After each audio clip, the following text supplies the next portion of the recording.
Of Tex McKay, acclaimed in song as the drivingest hogger on the old Santa Fe, was like most of the fables about railroad and cowhand heroes. They had not much poetry and very little truth.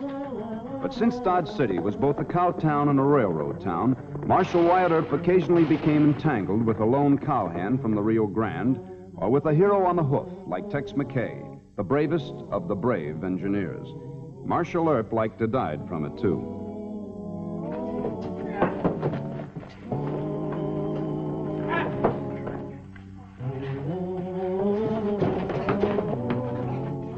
The Texas short line, will you? I'll make you eat dirt. Fight! Marshal Earp! Marshal Earp! Fight! Fight, Marshal Earp! Let me at it! Marshal Earp! Marshal Earp! Fight! I'll tell you the story of brave Tex McKay, the drivingest hogger on the old Santa Fe. He come up from Texas with iron in his soul. That man was a genius at making them big engines roll. Roll engines roll, roll engines roll, roll engines roll. Get up here, Mr. McKay. Shut up! Now, Mr. McKay, you've been here 1 week and you've already had 3 fights. What started it this time? Well, nothing, Marshal. I was just telling him about the Texas short line, him and him. You're a liar. Sure, All right, break it up, break it up. Now, what's the straight of it, Mr. Benish? Well, the boys were Joss and Tex, but he started the fight. Who, me? Why, Mr. Banish. No wonder they retired you from the Hannibal and St. Joe. You can't see right good. Is that so? All right, break it up. Now, stop. You're under arrest. Mr. Earp, don't make me lose my temper. Come on. Whee! Well, I felt that one. Yes, sir. Just put on those cuffs. You just walk along. The rest of you break it up. Mr. Masterson, get him out of here. Go on. Gave him Marshal 77, the best 2-4-wheeler on this side of heaven. You walk on them. Told him to make a new record his goal. He says to the super, I'll teach them big drivers to roll. Roll, drivers, roll. Mind if we rest just for a minute, Mr. Earp? I got an awful Charlie horse in my leg. I think one of the boys was standing on it. Mr. McKay, what you hanging around town for? Oh, I'm going to get me a job with the Santa Fe. Santa Fe, huh? Doing what? Mr. Earp, I was the best engineer that the Texas short line ever had. Texas short line. I never heard of it. Oh, don't tell me you ain't never read about the Texas short line. Why, I was the hero. There was a Huntsville wreck. I saved 51 people from a fiery death. No. How's that? Well, it seems that the number 2 northbound got stuck on this wooden bridge, and the bridge caught fire. So I took the engine off of my number 1, and I made me 8 miles in 6 minutes. 8 miles in 6 minutes? Yes, sir, 8 miles in 6 minutes, and I bumped that train right back off of the bridge. I was going... You ain't doubting my word, are you, Mr. Earp? Oh, heavens, no, Mr. McKay. Well, now, if it ain't Mr. Bates. Howdy, Super. Howdy, Tex. Another fight? No, sir, not exactly. Yes, sir. Can you get off with a fine, Wyatt? Oh, you want him? Well, I could use him. Well, that ain't going to be no problem at all, Super. You just give me time to fetch my headlight and whistle, and I'll meet you at the roundhouse. Mr. McKay. No, I'll pay his fine, Wyatt. How much is it? $5. Oh, thank you kindly, Super. No hard feelings, Mr. Earp. I want you to know that you've got the entire Santa Fe behind you from now on. Well, thank you. I wish you luck. Oh, well, good luck to you, Mr. Earp. Yes, sir, you've made a firm, loyal friend. I'll start 'em rolling right away, Super. Yes, sir, right away. Say, did that big talking Longhorn ever work for the Texas short line? Yep. They had 2 engineers. He was one of them. Had and was? Well, the TSL went busted. Too many wrecks, huh? Nope. I doubt if their engine could do 30 miles an hour. Well, I've been a little misinformed. You see, Tex told me he drove 8 miles in 6 minutes and bumped another train off a burning bridge. The TSL only had 1 train, mixed freight and passenger. There wasn't a bridge in the line. Well, you know, if I were you, I'd be a mite careful with Mr. Tex McKay. You know our jump line division. We all steers from into track into Dodge. Yeah? Well, I can't imagine what kind of trouble Tex will get in down there, but I'll keep my eye on him. $5, you're saying? Yes, sir. You know, I'm a mite worried about Tex. I sure hope you give him a fireman with no wife or children. Wyatt, I wouldn't hire Tex if I wasn't a desperate man. Tex got himself a whistle like a cyclone's cry. He picked himself a fireman with a cinder in his eye. The fireman says, "You driver, while I pour in all the coal." And Tex says to the fireman, "Come on, it's time to roll, roll, roll, engine roll, roll, roll, engine roll." She rolled, didn't she, Whitty? I'll say she did, Tex. Why, them steers come into Dodge with their horns flattened back. Yeah. Boys, howdy, howdy. Did you all hear about me? Did you hear what I did with old 77?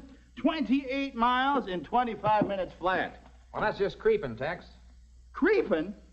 Well, that's more than 60 miles an hour with 9 carloads of beef. Well, you must have kept the brakes on all the way. He's going to ruin that engine driving us so slow. Oh, poking fun at me, huh? All right, stand up. Now, Come Tex, on. you quit it. No, sir. They said we was a creeping. Come on, stand up and fight. Stop that. Come on now, stop this. I'm going to call the marshal. He don't wreck my place. Stop this, fellas. You're going to get hurt there. Stop this, fellas. I'm going to call the marshal. Marshal, fight. Fight. Fight, marshal. Stop it, fellas. Don't wreck my place. Fight. 28 miles in 25 minutes. Now, you know that's impossible. That's more than 60 miles an hour. You're going to tell stories like that? You expect those men to believe you? Oh, well, I might have stretched the truth a little. Tex carries a slow watch, Mr. Earp. When other watches are running 49 or 50 minutes, his watch only shows 25. Look, in plain language, you were doing 30 miles an hour, not 60. Well, it seemed awful fast to me. Mr. Masterson, come on in here. Now, if you want to spread tall stories about speed, I suggest you don't try to impress the engineers and firemen of the main line. Now, if they call you liars, you are liars. Mr. Bates, I'm sick and tired of Mr. McKay starting fights. 15 days for him, 10 days for him. Lock him up. Isn't that pretty rough? I want it rough. Mr. McKay can't learn to tell the truth. Maybe he can learn to keep his mouth shut. Whoa now, Marshal, please. Look, I'm not letting him go this time, Mr. Bates. Wyatt, I'm doing you a favor. They're speed crazy. Oh, please. Now lock him up. Thanks kindly, Mr. Bates. You sure tried hard. Well, that's our super. He sticks by his men in sunshine and in rain. That's sure right. Did I ever tell you about the time You get him out of here. Hey, come on. He's getting sore. Right in here. Now, look, Wyatt. 15 days for Tex and 10 days for Whitty, and that's final. I'm not arguing about it. Yeah, since when? Look, all I want you to do is let them out for one more run. Then I'll bring them back and they can serve their time. Oh, now, you're not that hard up for men. Yes, I am. We've got 90 head of steers waiting at end of track. They can't wait in this sun too long. And they're owned by Les Pearsall, one of our biggest shippers. Just one more run, Wyatt. Then you can throw them in jail. All right. Thanks, Wyatt. You're the superintendent, but personally, I wouldn't trust Tex McKay with a hand car. I'll let you in on an official trick of the trade. We sealed the throttle on 77. That engine won't do over 25 miles an hour. Top speed. Mr. Bates, you've taken a great load off my conscience. Mr. Masterson, bring those 2 speed men out here again. Yes, sir. 7 engines was warming up in that little roundhouse, and 3 of them would have blown sky high if it hadn't been for me. Remind me to tell you about it sometime. Hey, Whitty, how's the pressure? Yeah, it sure is. What'd you say?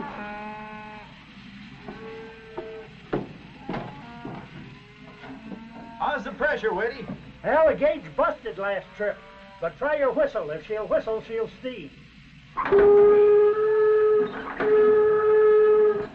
She'll steam. Hey, Whitty, look at this. Doggone some fool mechanic. He's gunning well to the stopper on my throttle bar. I was wondering why she wouldn't roll.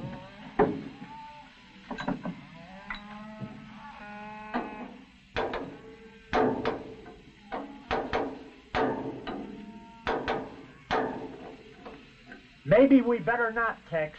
You hear them critters a-bellering? We gotta get them into shaded pens, and as fast as we can.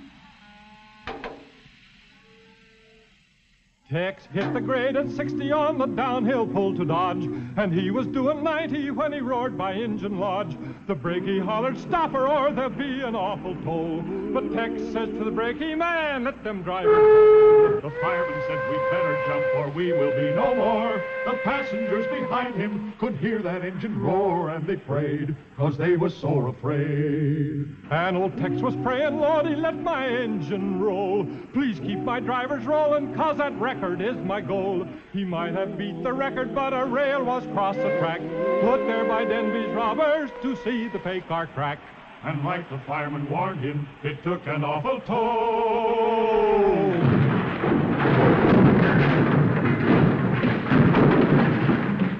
And like the fireman warned him, it took an awful toll.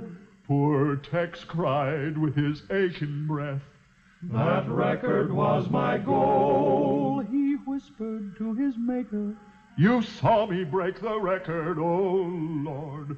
You saw that engine roll, roll, roll, engine roll. Roll, engine roll. Roll, roll, roll, roll, roll, roll.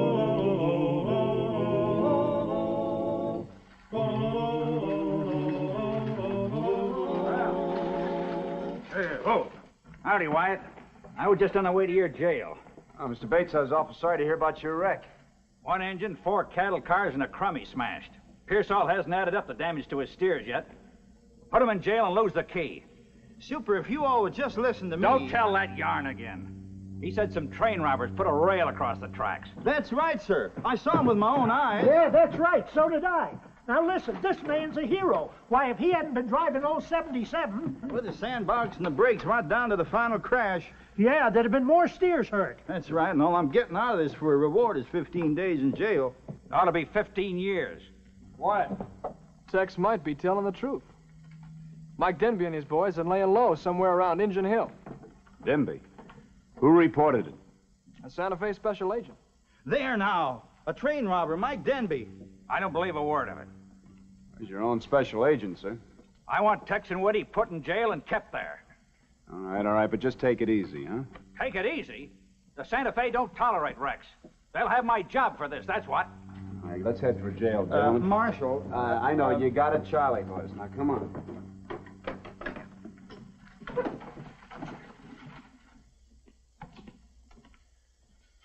Because Tex yarns occasionally is no reason to decide he's a liar all the time. Look, why would Mr. Denby wreck a jump line cattle train? Well, sometimes they hide payrolls in the crummy. Eastbound to Dodge City? No, sir. Uh-oh. Here comes more trouble. Only Les Pearsall and his foreman. Yeah? Texas is about to declare war on us. You just watch. Now, Marshal Earp, how do you do, sir? I'm Les Pearsall. Happy to know you, sir. This is Mr. Masterson. I have the honor, sir. I'm sorry we have to meet under these circumstances, Mr. Earp. I guess you mean the train wreck, huh? No, sir. No, sir, I refer to a young citizen from my state, Tex McKay. The Santa Fe people are blaming him for this wreck. I understand that Bates fella talked you into throwing Mr. McKay into jail. Mr. McKay and his firemen are in jail because of a fight they started. It has nothing to do with the train wreck. Well, I'm glad to hear that, sir. Yes, sir, I'm glad to hear that because I happen to know the man who caused that wreck, an outlaw by the name of Mike Denby. Have you got any evidence? Certainly. My foreman here saw Denby and his gang riding fast toward Indian Hill not 10 minutes after the wreck. I sure did, Marshal. All right. That gives us call to pick up Denby, huh? Just don't go pick up Mr. Denby. You try to get a warrant for his arrest, and then you'll probably have a fight on your hands. I'll swear out formal charges, Mr. Earp. You'll need a federal warrant, sir. Within the hour, sir. Federal Judge Wilson is a guest of mine at the Dodge Hotel. Well, you get the warrant, and I'll have to serve it. But in my opinion, Mr. Denby didn't cause that train wreck. McKay was going too fast. Yes. Yes, you would blame a Texas boy. It doesn't matter to me where McKay is from, sir. Now, Marshal. Wyatt's fed up with fighting the Civil War all over again. Very well, I withdraw the remark. But you will serve the warrant. Yes. Very good. I shall return within the hour. Good afternoon, gentlemen.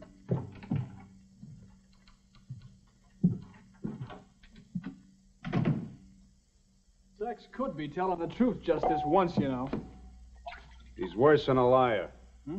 He's a likable liar. That's more dangerous than a fool.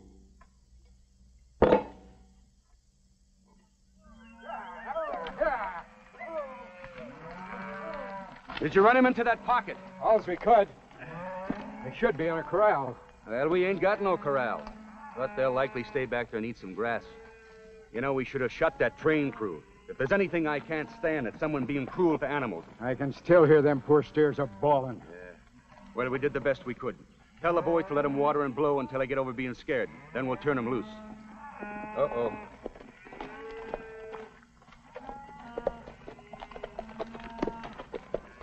Now, hold it. No shooting.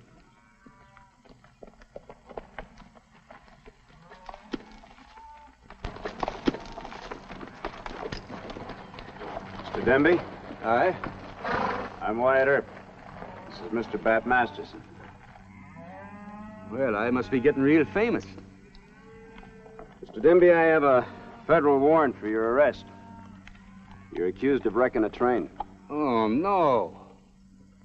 Now they're accusing us of wrecking that train, boys. Do you mean to tell me the Santa Fe really had the gall to put the blame on us? So it was Les Pearsall, the owner of the cattle. Well, this really takes the cake. That crazy engineer was highballing the jack line about 60 miles an hour. We saw the whole thing, didn't we, boys? We did, yeah. He hit that curve at Engine Hill and went off the track. They ought to hang him. Any man who'd treat a poor bunch of dumb, innocent animals like that. We picked up some of the survivors, Marshal. They're a pretty bad-looking bunch of cattle. You should take a look at them. They're right there. You could also be charged with rustling. I could not. They belong to the Santa Fe. And besides... Waste of time. I believe you. You believe me? I'm sure you didn't wreck that train, Mr. Denby. And a rustling charge wouldn't hold in this case. Well, I'll be. We're still going to have to take you into Dodge, but I'll have a little talk with Judge Wilson. I'm sure he'll let you off. And Mr. Masterson, the next time you believe Tex McKay, I'm going to have your head examined. Tex McKay is the engineer who caused all this trouble. He accused you of placing a rail across the track. Placing a rail on the track? Now, there's a liar for you. And a black one. Did we ever try to wreck a train, boys? Never in our whole lives did we wreck a train. You've done me a great favor, Marshal. This gives me a chance to clear my name. Any man who'd wreck a train and hurt poor, dumb, innocent cattle like that should be strung up. Joe, fetch my horse. That I will. I'm riding into Dodge to have a showdown on this. Mr. Denby, you forget about the showdown. We'll keep it legal, huh? And as you know, Judge Wilson, train robbers usually follow a set pattern of operation. But they don't rob freight trains unless they have definite knowledge that there is money on board. Now, Mr. Denby has been accused of several robberies. He served time for one, but he's never wrecked a train. That's right, Judge. Tex McKay did it. There you go, picking on McKay, just because he's a Texas boy. Now, Les. Gentlemen, order, please. Mr. Earp, I'm inclined to agree that I acted hastily in issuing against this man. But I'd like to hear what the engineer has to say.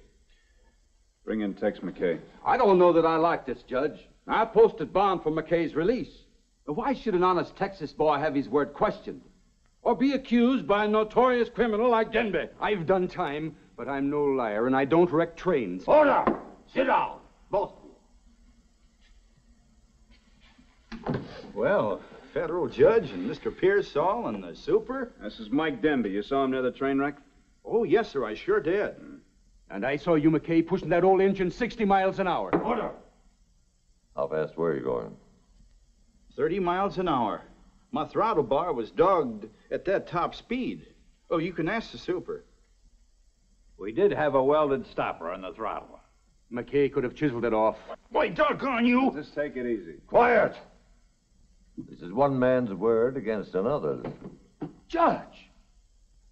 A Texan against a train robber? I'm sorry, Les. Mr. Earp, is Mr. Denby wanted for any state or federal crime? No, sir, not at the moment. Mr. Denby, you may go. Thank you, Judge. This clears me of hurting them poor dumb animals. Yes, it does. Marshal, you and the judge have been mighty decent about this. I won't be forgetting it. All right, but I advise you to get out of Dodge City real quick. I'm on my way. I thought you were my personal friend. Now, Les. Les, wait. Wait. I'll get him cooled off.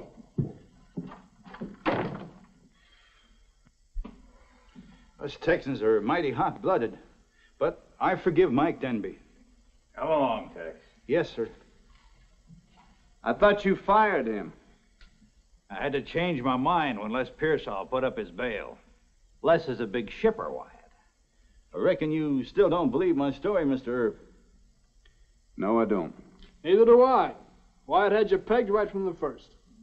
Doggone it. Just seems like a poor Texas boy can't get any justice up north here. But I can't hold any hard feelings. No, sir. Anytime you or Marshal Earp need any help, why, you just feel free to call on me. And as for you, Super, I'm going to buy you the best doggone drink in Dodge City. Say, Super, did I ever tell you about the time we were highballing at San Antone? You reckon Denby will lay for him? No, that doesn't happen to characters like Tex McKay. I just hope he doesn't talk Mr. Bates into letting him have a passenger engine on the main line. Liars always get their comeuppance, Wyatt. Yeah, let's hope so.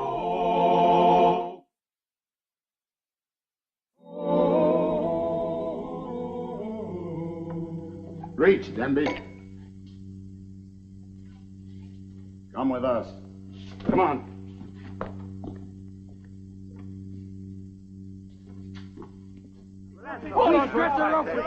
Let's get him over here to some good trees. Here, Tex.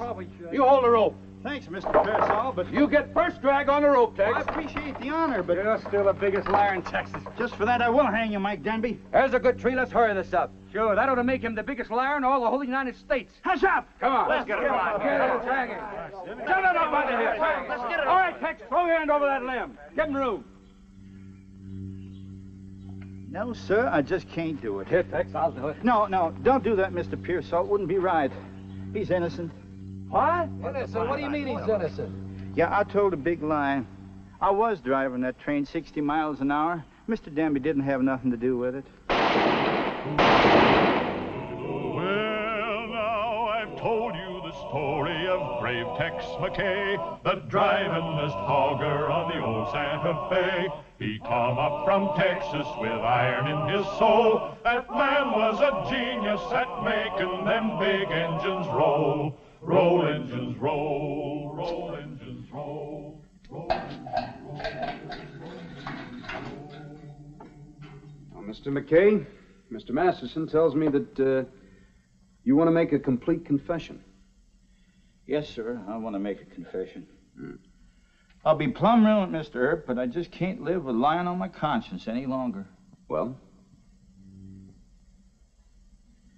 Well, I ain't really a Texan.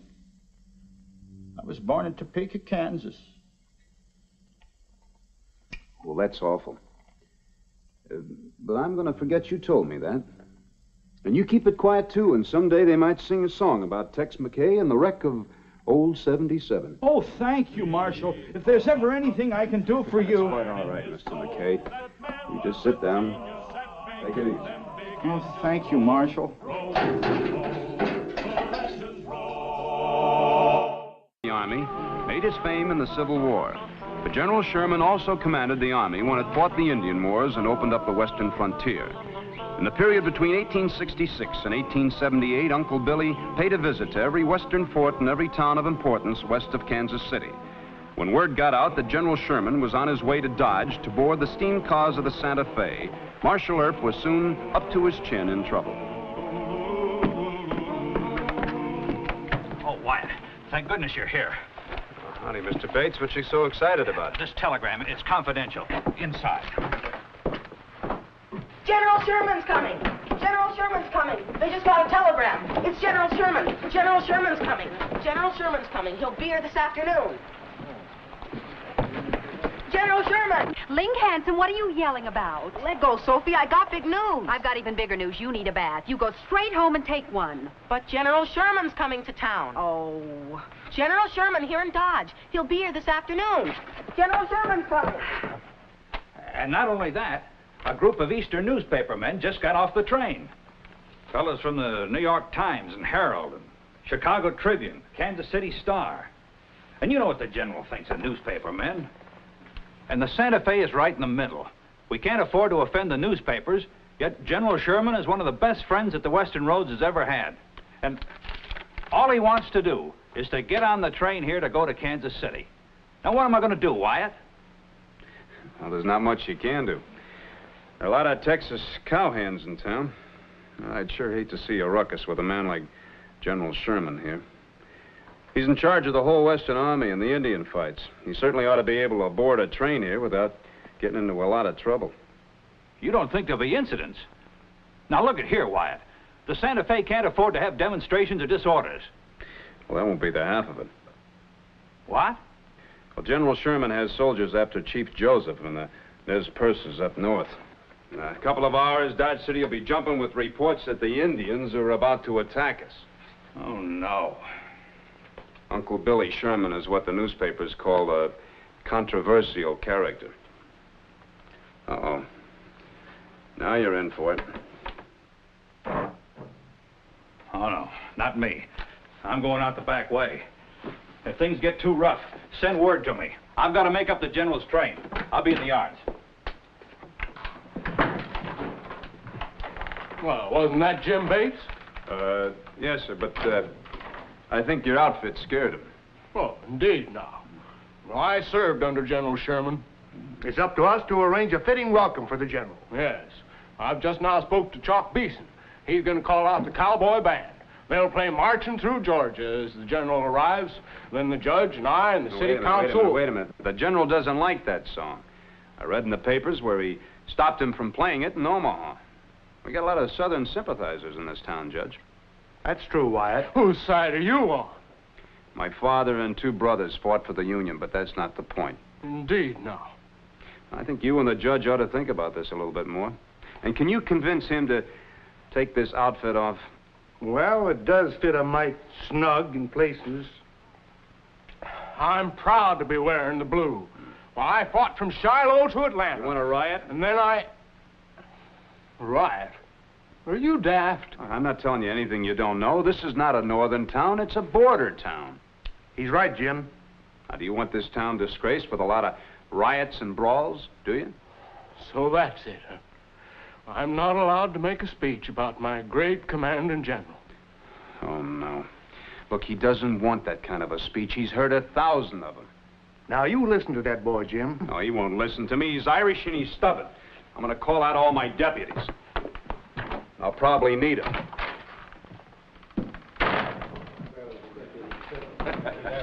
We're on a wild goose chase. I need a drink. On the Herald, of course.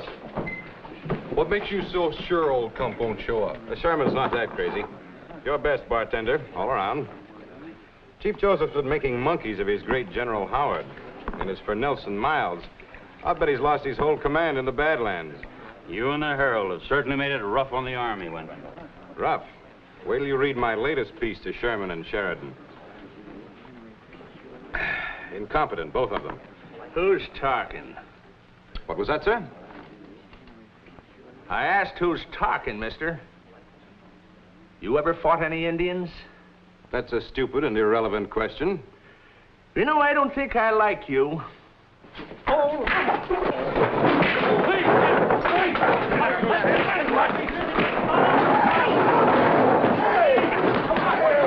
There's no way to settle differences, please!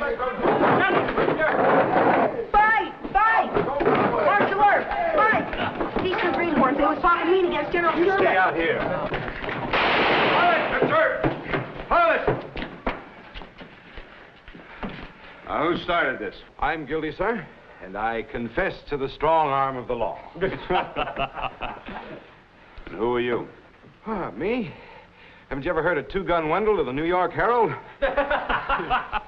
Mr. Murphy, I'm surprised at you. Don't you know we don't strike members of the newspaper profession? Well, I do. He had it coming to him. You should have heard what he said about General Sherman.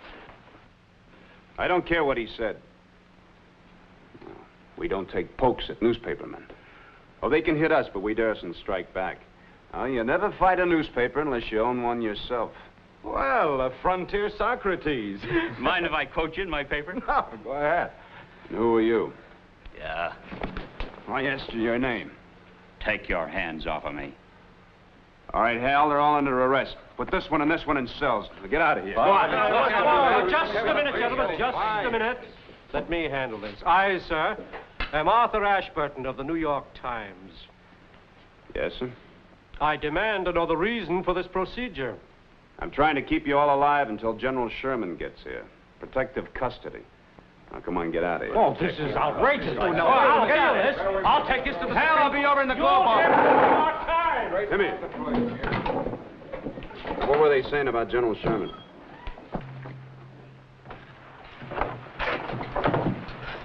Are you arresting Mr. Murphy? No, I'll just hold him for a while. You must be on our side. I'm not on anybody's side. You don't like General Sherman? Well, I've never met the man, Link. Have you? No, sir. But I'm going to meet him today. Well, I think the general is going to be a little bit busy. But Sophie said... Hey, Sophie! Hey, Sophie, you come here. You said I could shake hands with General Sherman. Hush, Link. I haven't seen Tom, not for weeks. He's up north with General Howard. She's sweet on old Tom. Shh. We're engaged, Marshal. And I was wondering if I could get close enough to General Sherman. I mean, just a word of news. Well, I'll see what I can do, Miss Sophie.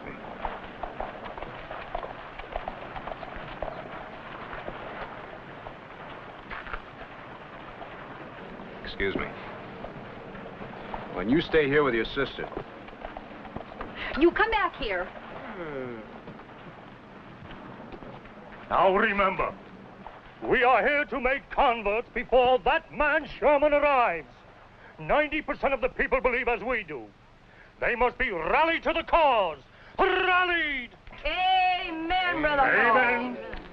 Just a minute, folks. I'm sorry, but you're going to have to keep that sign out of view. Peace, young man.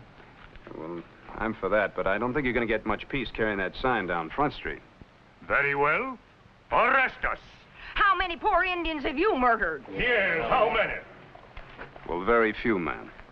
Now, I'm giving you a police order to keep that sign out of public view. I don't want these women hurt.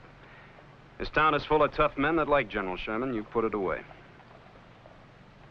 Peace, friend. We will go inside and ask for guidance. Amen, Brother Amen. Paul. Amen. Amen.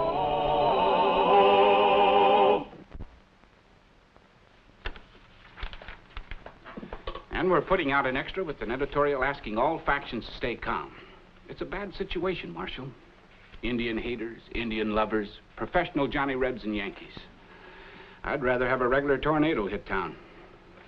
I don't suppose there's any way to detour the general. Sherman, if he made up his mind to visit Hades, he'd cuss the devil right out of his path. Well, nothing much else can happen. Oh, yes, it can. Colonel Bankhead of the Blaze V Ranch checked in at the Texas house. Oh, no. Did he bring any gunslingers? Don't know. Well, I'll find out.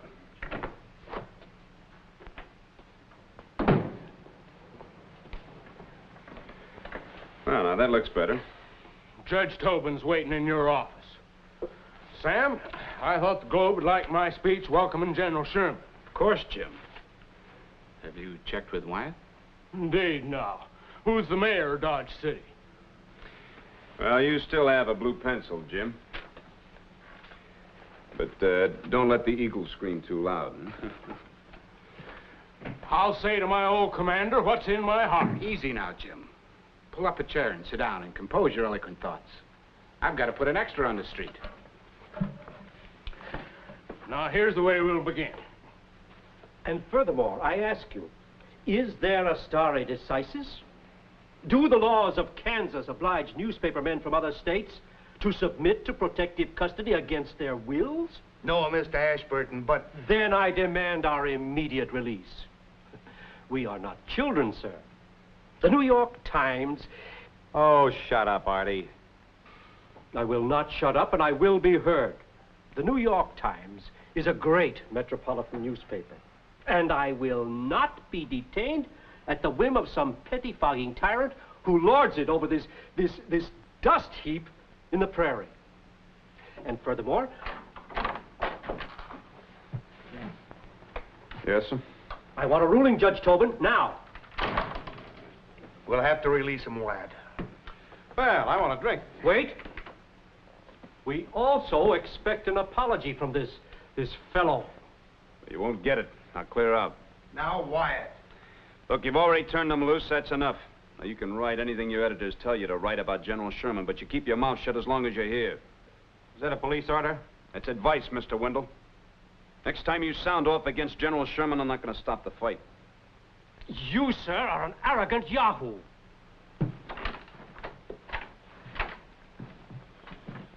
You know, we're wrong. I'm sorry. No more fights. Well, thank you, Mr. Wendell. I'll see you around, I hope. Right. You've angered the New York Times and the Chicago Tribune. Perhaps I should try to make peace with the others, huh? Why? In their present mood, they'll blast poor Sherman. Heaven knows what they'll write about Dodge City. Well, you do what you think is best, sir. All of us should feel guilty about Sherman. We've blamed him for every failure Grant made in the White House. We owe Sherman. He helped us build this Western country. Well, keep your eyes peeled for trouble. Yes, sir. And if it comes, hit him hard. Well, Senator Forsyth and Mayor Kelly are cooking up a good one. Big parade led by the Cowboy band, speaker's platform on the plaza. You got the whole shebang of politics. All the deputies turn out? Yeah. Go see the sheriff. We'll need his boys, too. Why, you figure there's going to be a fight? Colonel Bankhead's in town. 12 years since the war ended. Lee was the greatest general, of course, but Sherman was great, too. He can't even visit a little cow town in the middle of Kansas without running into a great, big, nasty hullabaloo.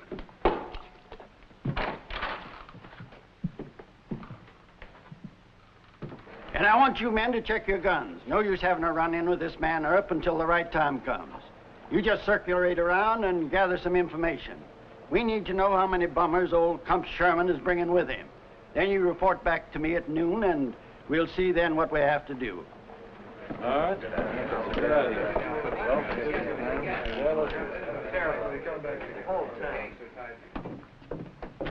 Peace, friends. We will march to the plaza and let our brethren rally to us. Hold on! What you got that sign? Ah, peace, friend. Read the sign and join our march. You old fool, you! Calling General Sherman a butcher. You give me Look, that. all right, you This is man. man's work. Just a moment now.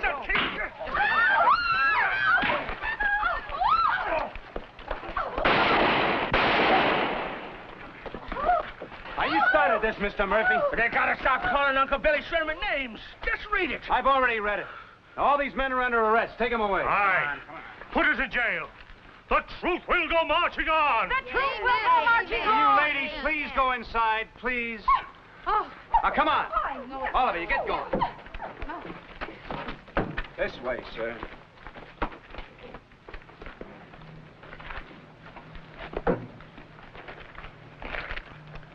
I'll make you a deal, Mr. Erb. A deal, huh? I know some men that are going to try and kill General Sherman. Yeah? I heard them talking outside the Texas house.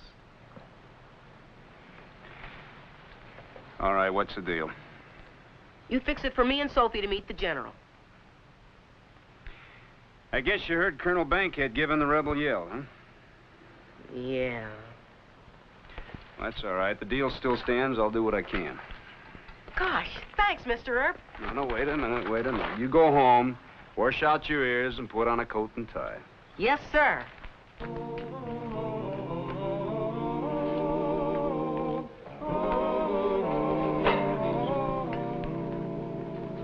seat. Howdy, Marshal. Join us? No, thank you. Howdy. Oh, howdy. You mind if I join you? Sit down. I don't suppose I could persuade you to show a little gratitude. And what thanks do I owe you, mister? None. But you owe General Sherman. I owe him a bullet. When the Bloody Shirts wanted to put Mr. Davis and General Lee in prison, who stopped them? The South, sir. Grant and Sherman. They said they'd resign their commissions if the terms of the parole were violated. And who burnt Atlanta and Columbia, South Carolina? Sherman. Well, I tried.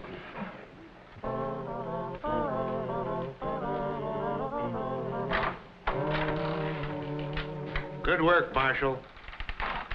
Arresting those crackpots with a sign. Yeah. What time is General Sherman expected? About 3. I figured to have a committee on the North Trace to meet the general. My suggestion is that you and the sheriff head the committee. How many soldiers does the general have with him? About 4 to 6. He uses Doherty wagons on the prairie, you know. Well, I don't like any of this. Now, what? Come on in, Mr. Bates. I want you to hear what I have to say. Something going wrong? This whole thing can turn into a big shooting match. You scared of old man Bankhead? Yes. Judge, we've got enough Union men to drive out every single Johnny Reb in an hour. Oh, now I think you're both exaggerating. I know Colonel Bankhead, and I can get his word to keep his people in order. I already tried that, Judge. Well, if he won't give his word, throw him in jail. What's got into you, Wyatt? I guess I'm ashamed of us all. You certain there's going to be trouble? Mr. Bates, there are only 2 people in Dodge who want to welcome General Sherman with completely honest motives. You're thinking about the Santa Fe. Mayor Kelly was a Union soldier. He's worried about the votes. The judge is worried about what the Eastern newspapers are going to say. And, well, I can't rightly welcome the general because I'm worried about a riot. Stupid talk. I'll hear no more of it. And I'll lay down the law to Colonel Bankhead. And Wyatt, you put a tighter rein on that imagination of yours.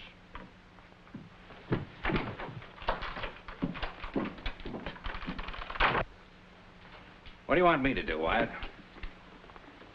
Well, Mr. Bates, I sure wish you'd pull the General Special train into the siding east of town. Not let the general come into Dodge at all? Well, that's up to him to decide. If he wants a hero's welcome, he can always back the train into the depot. All right. If you'll explain it to him. I wouldn't dare. I don't relish the job myself, but, well, I owe General Sherman. My 2 brothers served with him. Colonel.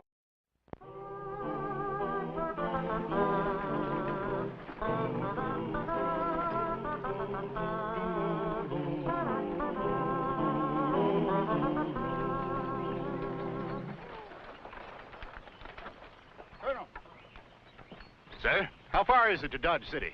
About 6 miles, General. Well, I don't think I can face another full reception without losing my temper.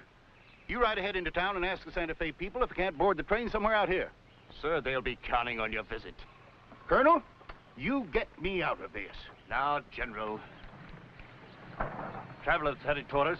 I'd better check them out. Newspaper men, I'll bet. No interviews. If they get sassy, arrest them. Yes, sir.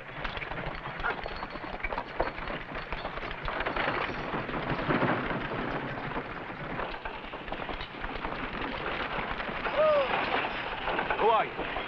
I'm Marshal Wyatt Earp from Dodge City. This is Miss Sophie. Master Lincoln Hanson. We're in a hurry, sir. I suggest that you pass on.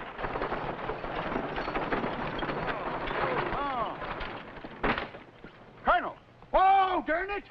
That's him! Link, you come back Link, here! come back here.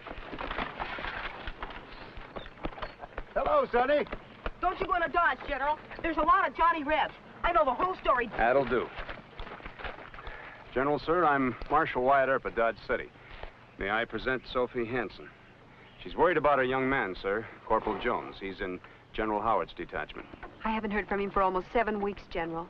We'll find out, miss. Colonel? Sir? Get some information from this young lady. Then we'll telegraph our people at Helena and get a report. Thank you, sir. Thank you. It's my pleasure, miss. Now then, Marshal, what's all this about Johnny Rebs? Why, I thought they surrendered, son. And I warn you, gentlemen, we're going to open fire the minute that blue-bellied killer enters this town. None of you'll be alive long enough to do that. And believe me, gentlemen, I mean what I say. The law's on our side, Colonel Bankhead. So you see, sir, the decision is up to you. Now, if you'd like to come into Dodge City, I'll need about a half an hour to disarm the Southerners. What about those friends of the American Indian? Well, I'm afraid you'll have to handle them, sir, and also the newspaper correspondents. How many welcoming speeches? Well, sir, Mayor Kelly's good for an hour, Judge Tobin another half hour, and Senator Forsyth. Link, Yes, sir? I'm not going into Dodge. What do you think would be a nice, polite excuse? Dodge ain't big enough for you, General Sherman. I'd write 'em a letter and tell 'em they're a fiddlin' little town. Link, Hanson, children should be seen and not heard. You come down from there. But the General asked me. That's right, I did. Good luck, son. Bye, General. Bye. Well, how would you put it, Marshal? well, sir, I'd even be less polite than Link. I wouldn't say anything at all. Well, I'll have to send him a telegram of regrets. You know, Chief Joseph will be rounded up pretty soon, and then the West will be opened up all the way to the Pacific. But how do you open up the human mind and spirit? Well, you pray, I guess. Keep on praying. I started that some time ago. Looks like it's going to be a long job. I hope you'll put your guns away as soon as you can, Marshal. It won't be too many years now, sir. The big country with small people, all of us. I hope our Lord will be patient.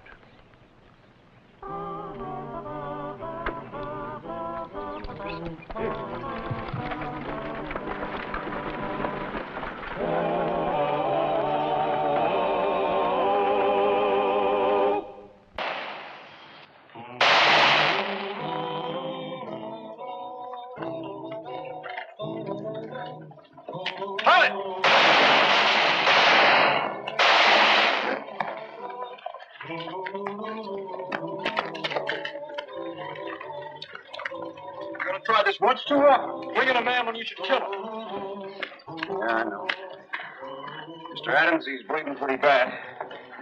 Get a couple of men, get him over to Dr. Carty's. What's that arm?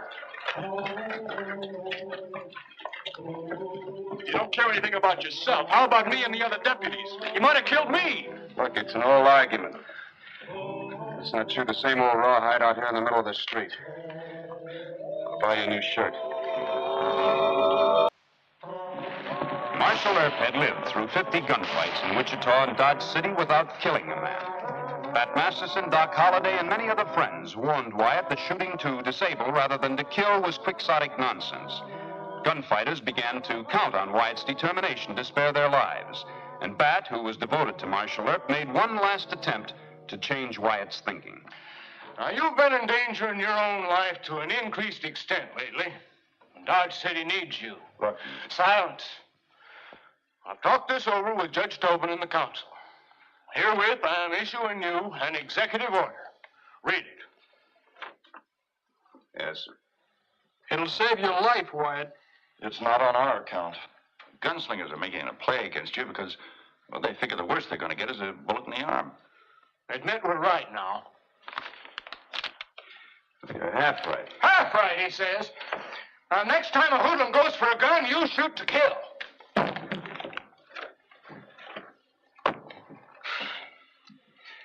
I've been thinking about this for a long time. I did put Mr. Masterson in danger this morning, and at one time or the other, I've led each of you into trouble. Your Honor, I'm promising to shoot to kill in any gunfight which involves my deputies. No, that's not the order. The order expressly states... Mr. Kelly, what I do when I'm alone and some man draws a gun on me is between me and my conscience. If you want me to quit, I'll quit. Quit? There's no quitting you'll do. I'll have the council fired.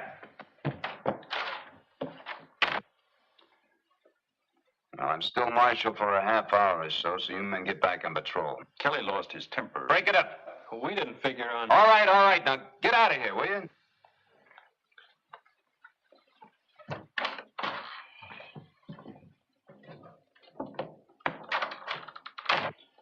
Now, what's behind all this? You want some killer to take life off your hands? You never really did explain yourself, not to any of us. I've explained it. I've explained it to all of you. When? I've said that I'm not going to kill unless it's in self-defense. I've never been absolutely certain in any gunfight that killing was necessary. Now, do I speak plain enough? No, sir, you don't. I've been in gunfights, too. It was him or me, and I knew it. Yes. You knew it was you or Sergeant King. Have I blamed you for that? No, sir. Well, that's the difference, Mr. Masterson. You were certain that you had to kill, so you shot for the heart. Well, I've never been certain in any gunfight, so I've shot to cripple. And the proof of my method is that I'm still alive, and so are a lot of men that I might have killed. Well, there'll come a time, Wyatt.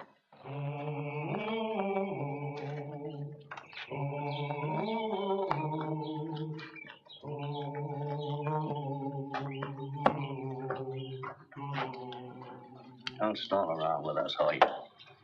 You're wanted in Texas for stealing a ranch payroll. You've been indicted for it. Take our proposition. We'll get that indictment thrown out. Gunning Wyatt Earp. Some deal. It's easy. If you miss, he'll only wound you.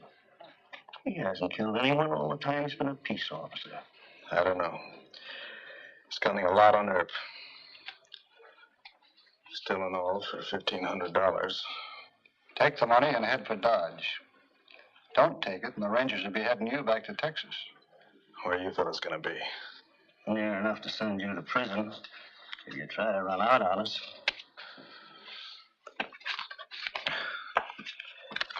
Don't seem like I got much choice.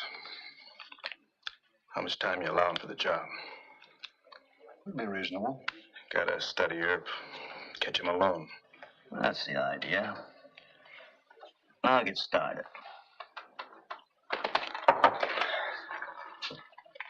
Oh, and no double-crossing, clearing that indictment. If I got nerve enough to go against Earp, I can handle both of you.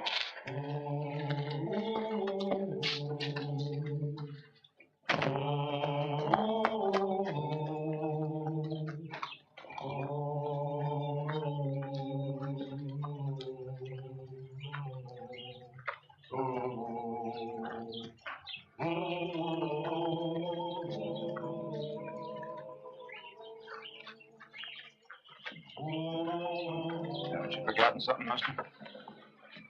What's that? Your horse. You haven't watered or fed him. My horse, ain't he? There's a law against mistreating horses. Marshal Earp must be strict. I'm Marshal Earp. Oh. Now, you've ridden that horse half to death. You go water and feed him. Yes, sir. Right away.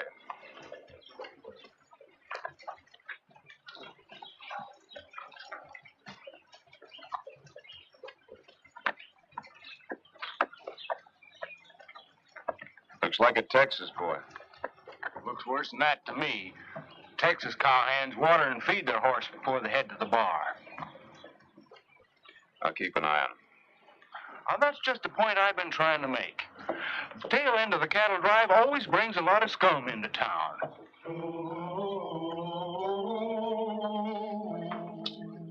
Looks like we have a couple of dry glasses. Hey, bring us another bottle of champagne. Gee, you must have hit the faro games for a lot of money. I got a big cattle spread below the Cimarron. Don't need a gamble. But, goons are kind of necessary, huh? Money is necessary, too. How come you're so interested in Wyatt Earp? I'm on the town council at Langley. Our marshal quit, so we got to hire a new one. Langley couldn't pay Mr. Earp enough. Oh, not after hiring him. Just want to study his methods. Does he, ever patrol this part of town? Sure. Every night. All by himself? Sometimes. Why don't you ask Mr. Earp? He's a nice, polite fellow. Good idea. I'll do that. But in the meantime, let's drink up. And, you can tell me about your methods. Stop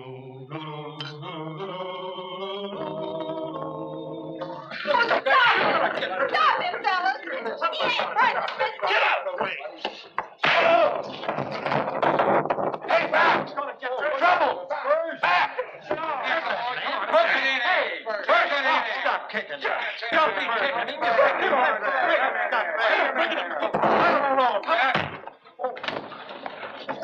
Well, he deserved it.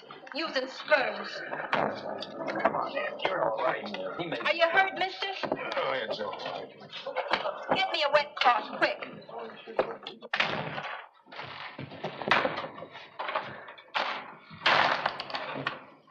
Fist fight at Madigan's saloon.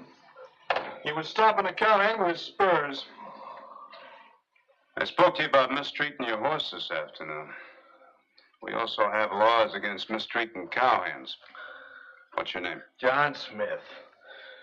All right, lock him up. We'll see if the other man wants to prosecute. I need a doctor. Your deputy slugged me. There's a cut, pour some phenol solution on it. Yes, sir. Any more talk, you'll really need a doctor.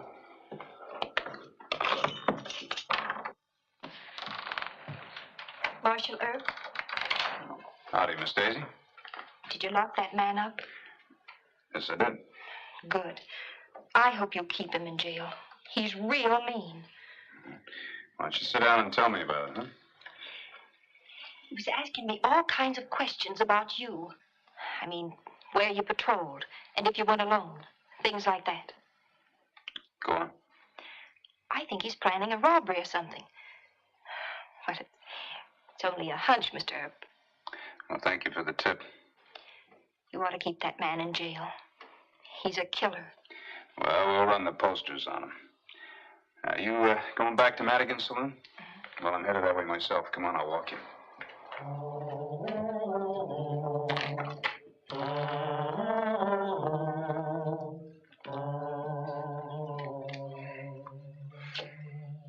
Just because Mr. Larkin didn't prosecute, don't act so cocky.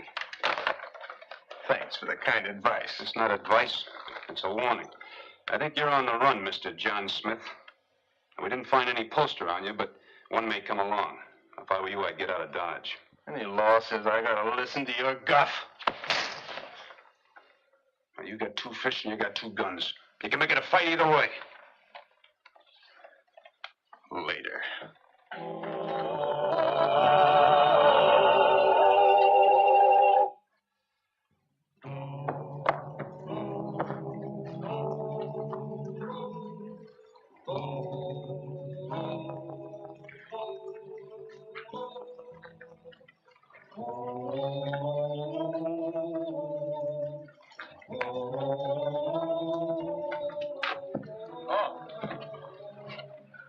Your turn to get some sleep. Fella's still in town. I thought he would be. He was drinking up some courage at the Long Branch about a half hour ago. If you don't mind, sir, I'll make the patrol with you. All right. If you checked the afternoon mail, did you? Mail? No, I plumb forgot it. You better check it. You might find a wanted poster on our friend. You can join me over in the plaza. In the meantime, I'll just check to see that nobody busted into the theater and stole chairs. All right, I'll see you in 10 minutes.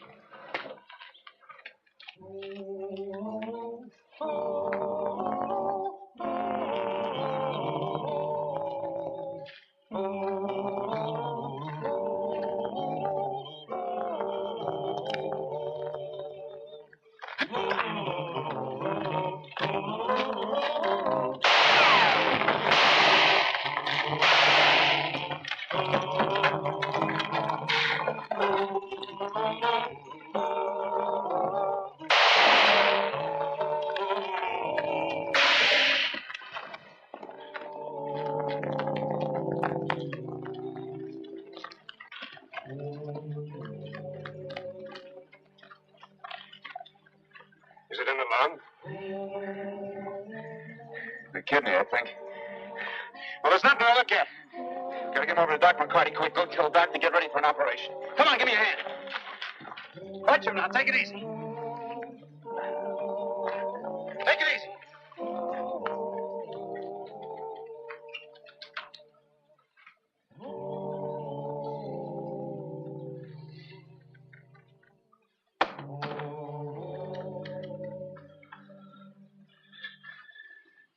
All right, your real name is George Hoyt.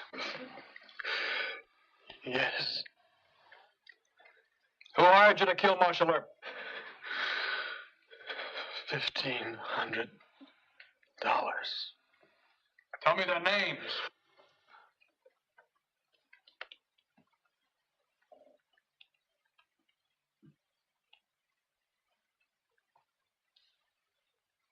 He's dead. Dead? No, he's faking. You tell me.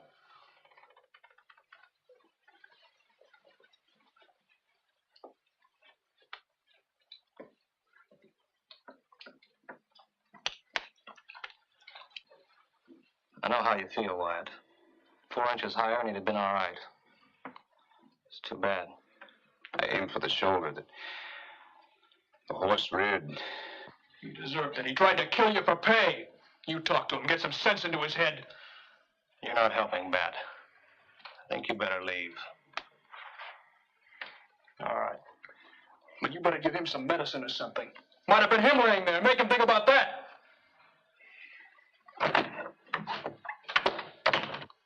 Well, there's a fight with guns. Someone's likely to get killed. You've been lucky, Wyatt. And foolish, too. I patched up many men who tried to kill you.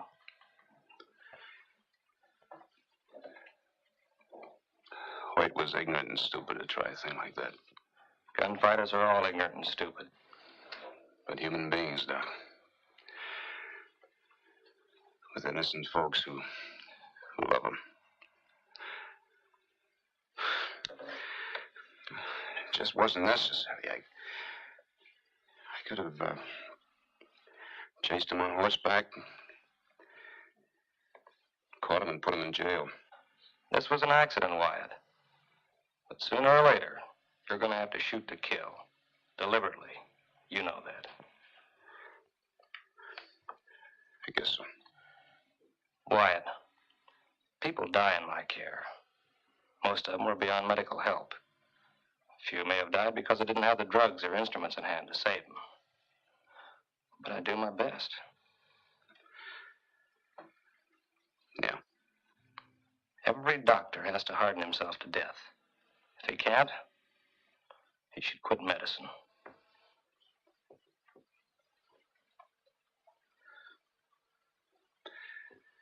That's right.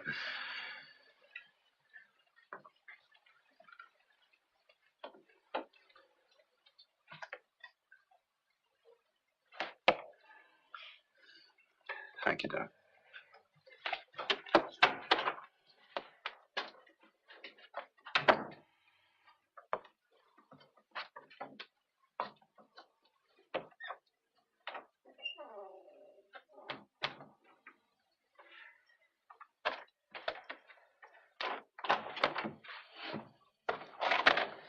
Shouldn't you tell Mayor Kelly?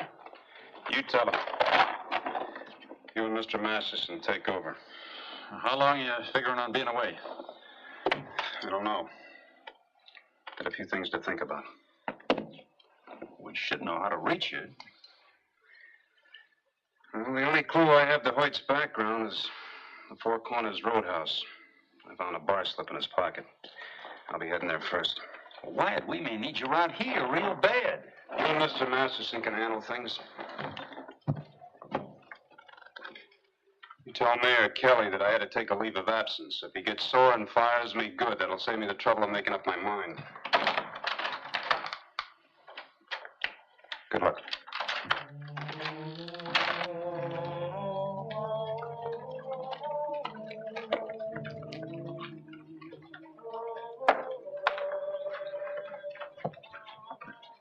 Earp leaving town? He's packed heavy for the trail, Mr. Leonard. Killed a Texan. So now he's scared. Pete, you better go tell the Big T outfit.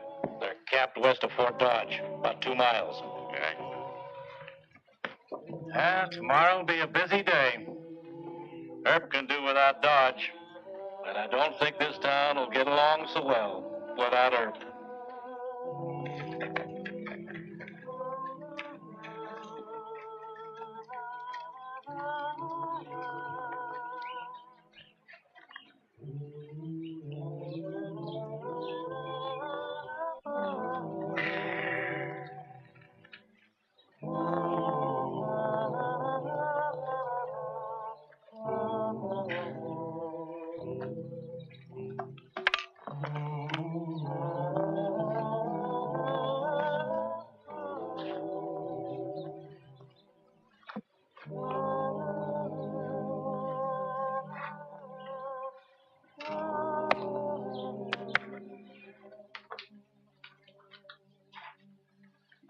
Good morning.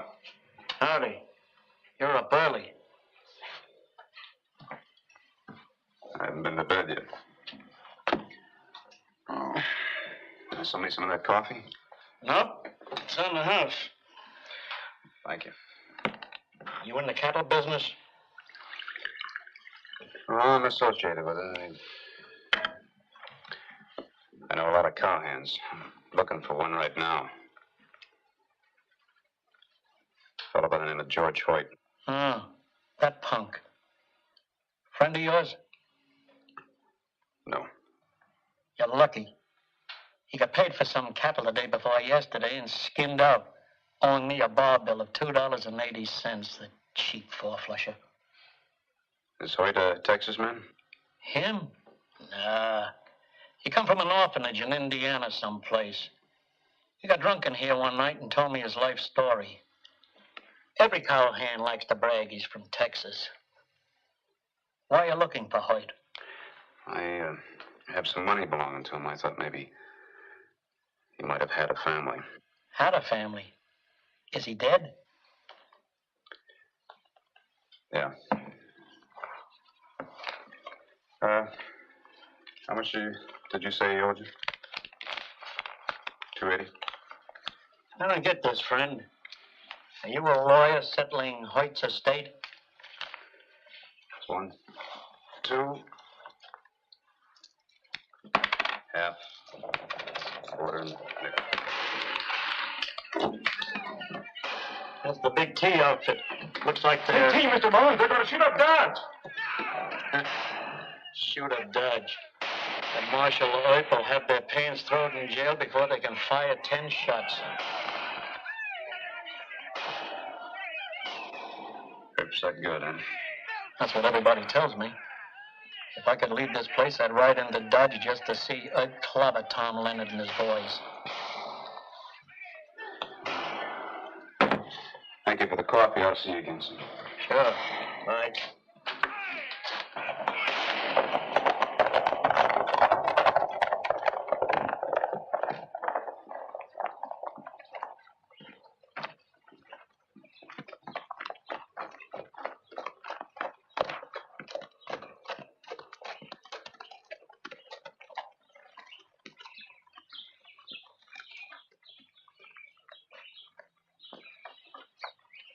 I suppose Mr. Kelly sent you, huh? Yes, sir. There's going to be trouble in town. You shouldn't have left Mr. Masterson. He'll need you. Now go on and get back there. No, sir, not without you. I'm tired, Hal. I'm sick and tired. I know, White. We all are. It's no good job being a walking target every day, but me, I hate to get out of bed in the morning. Sometimes I have to smoke before I reach for my gun belt.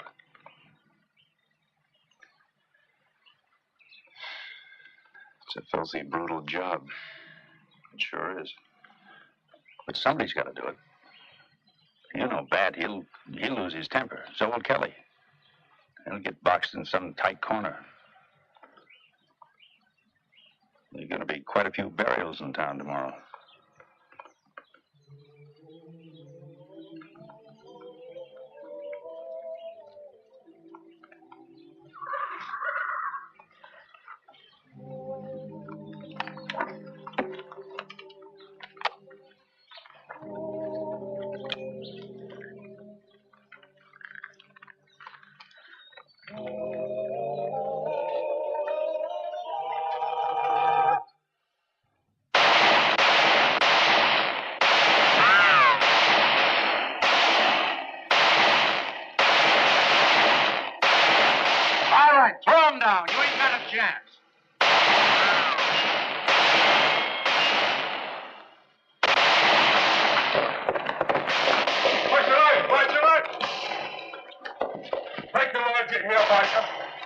G-men got Jim Kelly and your boys backed into Carr's Alley. Al, you take these 4 men, try to sneak through 4th Street. Cut them off. I'll try for Leonard.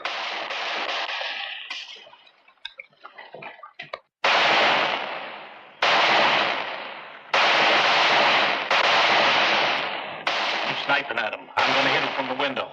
I want Kelly and Masterson and the others will quit. I'll let them have it.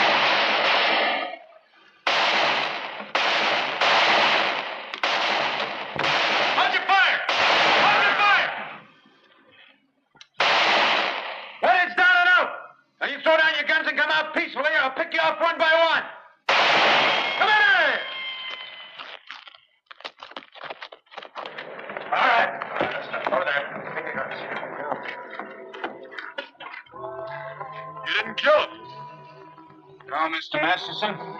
Wasn't necessary. Thanks for coming back, Wyatt. You blessed chicken-hearted fool.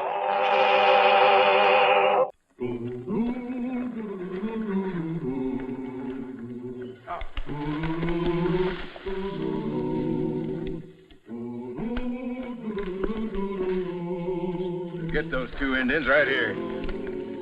These the friends of Wyatt Earp? Yeah, on their way to tell him all about us. That Earp's bad medicine, Roof. Maybe we ought to just scare those Cheyenne. Cousin and brother don't scare. Roof's right. We'll have to kill him. All right, stop the jabber. I hear him coming.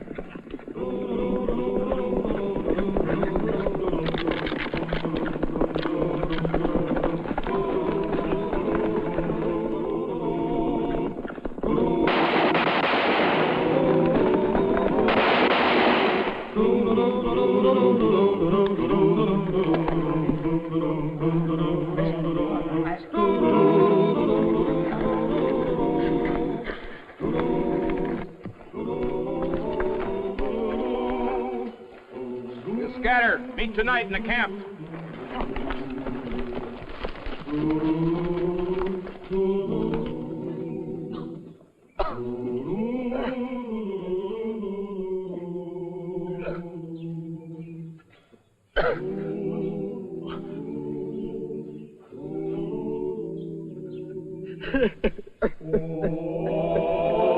Wyatt Earp's good friends were Mr. Cousin and Mr. Brother, Cheyenne Indians who had left their tribal group to serve as scouts for the Army and valued advisors to Marshal Earp. Wyatt has been much criticized for his strange variety of friends and his absolute loyalty to them. But friendship with Indians was beyond the pale. As Dodge City said in 1879, Injuns weren't even people. Mr. Brother is dead, but it looks like Mr. Cousin has a fair chance. I couldn't get much out of him, just that 4 men he didn't know ambushed them on the Nation's Trail south of town.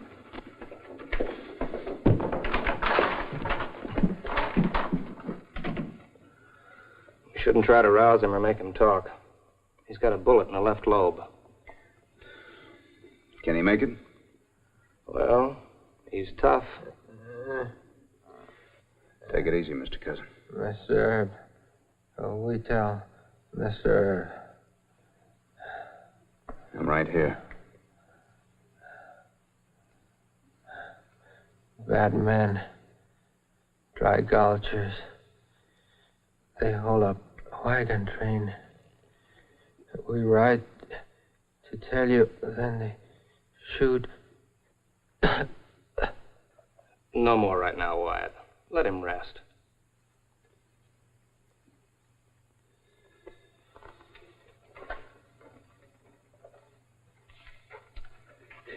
He's gonna need good nursing, Doc. If he asks about Mr. Brother, don't tell him. Just say that I'm gonna get every one of those men that dry gulched him.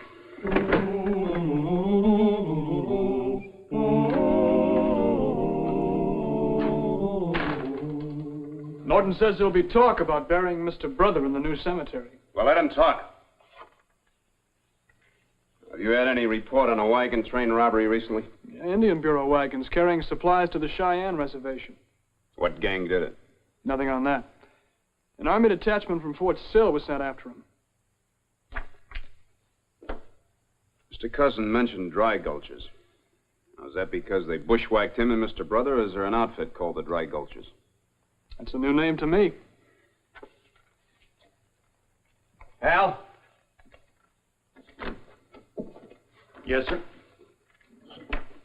I want a day and night watch put on Mr. Cousin. Whoever bushwhacked him may come in and try to finish off the job. Where are you going? I don't know. Maybe a cold trail and a long one. You just arrange the guard. Yes, sir. Wait a minute. Mr. Brother was killed in Ford County, my jurisdiction. He was shot after an Indian Bureau train was raided. That makes it a federal case. I'm still a U.S. Deputy Marshal, in case you've forgotten. Mr. Brother wasn't your friend. Wyatt, you're my friend. Yeah, I'm sorry. You, give Hal a hand. Any trouble breaks loose at the saloons. It's mighty lonesome on the trail between Dodge and Oklahoma Territory. Well, you suit yourself. Got 4 men to catch, and I'm going to catch them. Good, I need the exercise.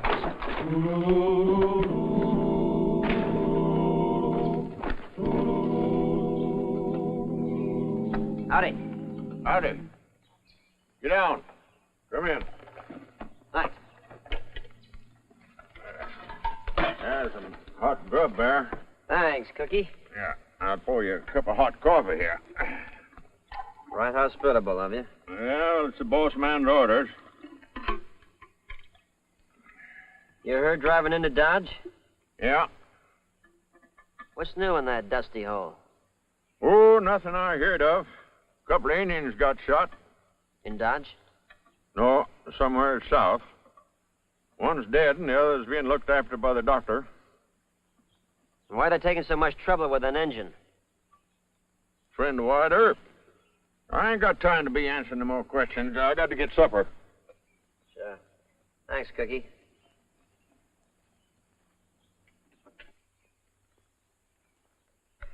All right, here's where it happened. Mr. Sandage had already picked him up when Joe and I happened along. We didn't wait to look for signs.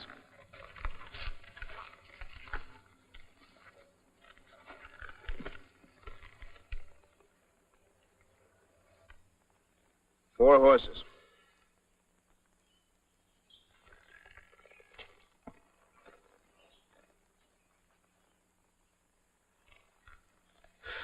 Kansas horseshoes, wouldn't you say? Not Texas shoes. Maybe Kansas or Missouri.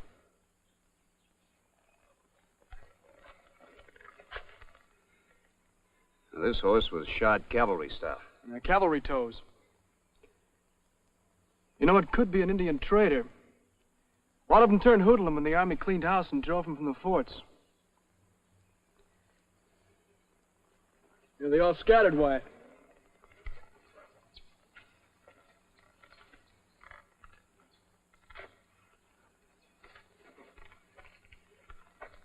One of them went south. Yeah, east and north over here.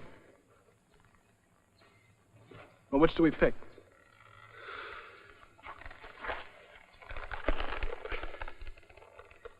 None of them. Let's try the cattle camps.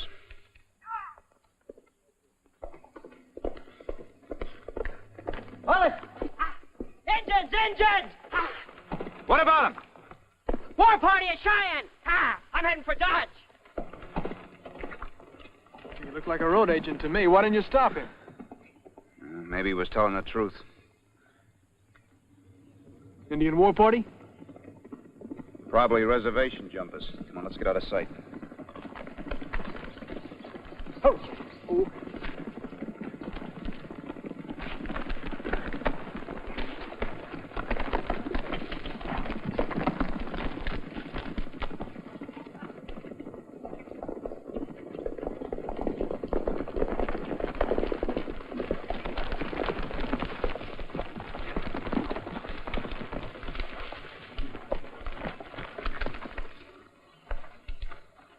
much blood here.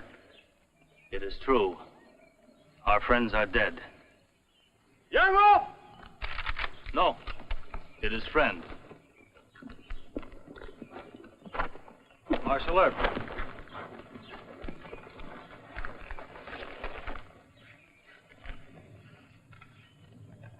Bad news travels fast. Both my tribal brothers dead? No. Only Mr. Brother.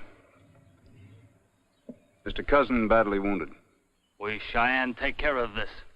No, young wolf. The Pony soldiers are after the white man who did it. And so are we. You'd better get back to the reservation. Sheriff Masterson is right. Indian agent chief, let us go. Read this.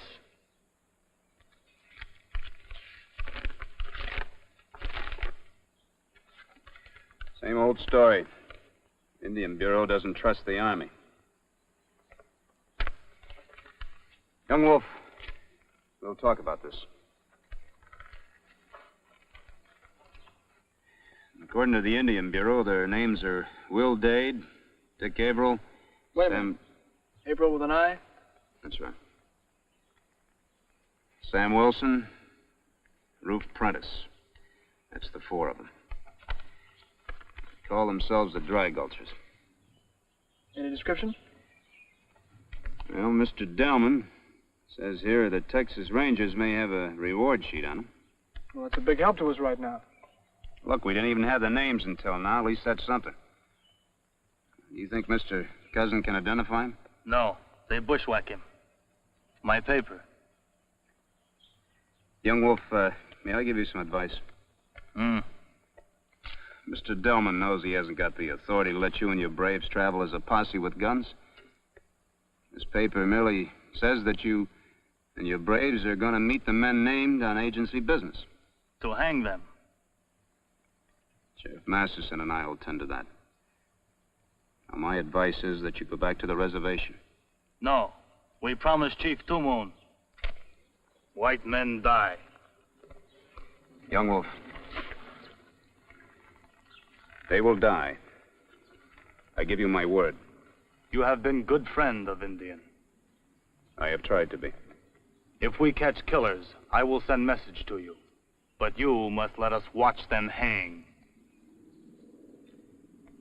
All right.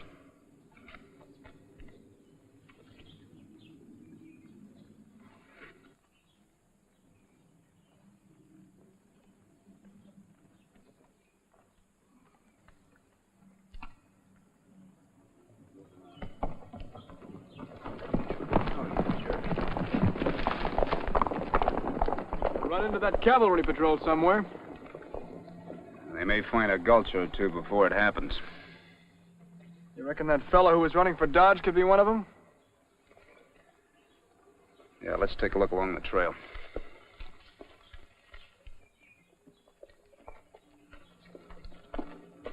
Cavalry shoes on his horse.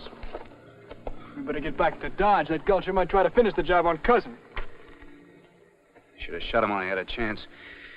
Next time you'll get it. Wyatt, no killing. We need him to get to the others. Yeah, you keep reminding me of that.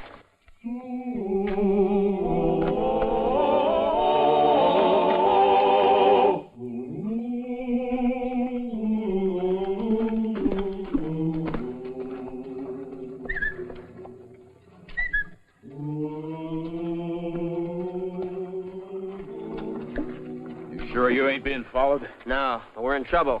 We didn't kill one of the engines. I'm not fooling. One they called Cousin made it back into Dodge. I ran by Wyatt Earp and another John Law at the ambush. And to make matters worse, a passel of Cheyenne are trailing us. That Cousin saw us. You've got to go into Dodge and get him. All right. Hold it. We'll trade horses. What? Those cavalry shoes. Oh, yeah, you're right. We can't afford to make any more mistakes. As soon as you get into Dodge, buy some town clothes.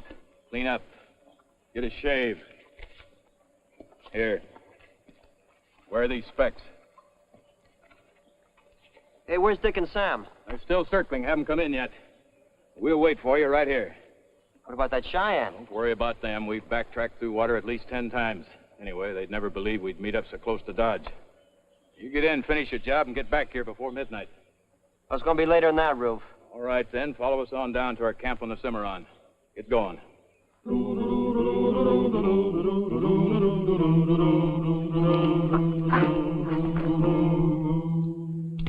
Well, his pulse is better, but I won't try to remove that slug.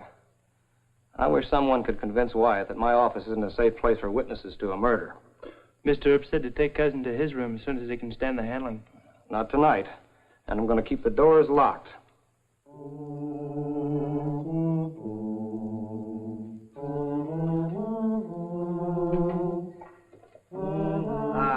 Friend, is there a doctor in this town? Why, sure, Doc McCarty. You ailing? Yeah, I've got an ache. Well, Doc's office is up Front Street near the Dodge Hotel. Oh, yeah. Okay, thanks.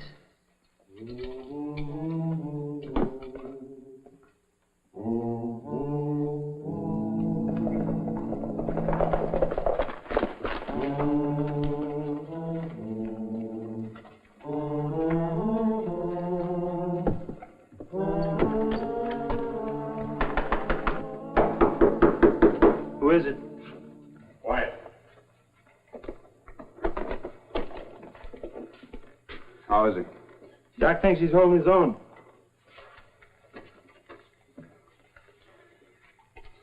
Any strangers come in here to see Doc? No, sir. He's a mite fidgety. Asked me to keep the shades drawn and the door locked.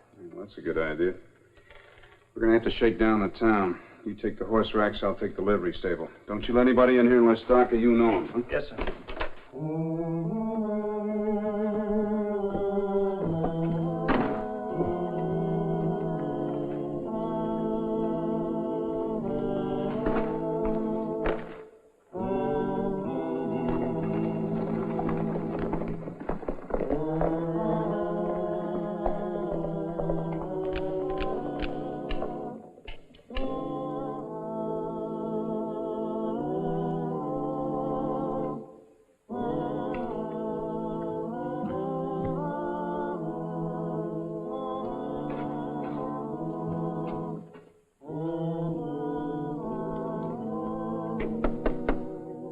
Who is it? Doc.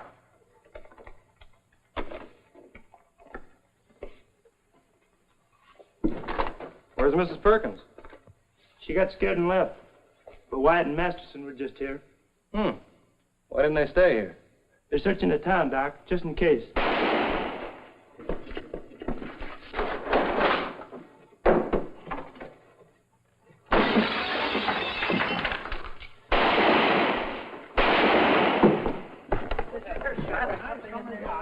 Mister! That fellow walking across the street yonder. Hold it! All right there. What's happening here? Take it. Must be some mistake, Marshal.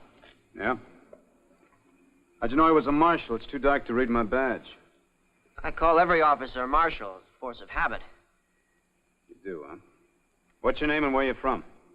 Walter Jones. I rode in from the Bar Q camp on Salt River. Oh? Where's your horse? Hit track in front of the Dodge Hotel. Let's take a look.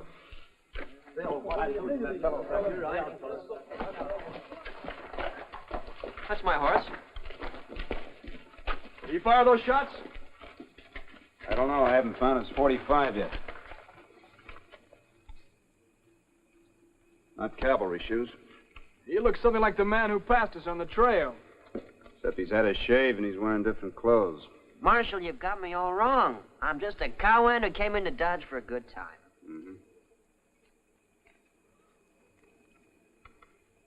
These are just plain glass, mister. That's right. I use them to keep dust out of my eyes. No? He's lying. We'll find the gun. That's right. Come on, move. Move. What do you say?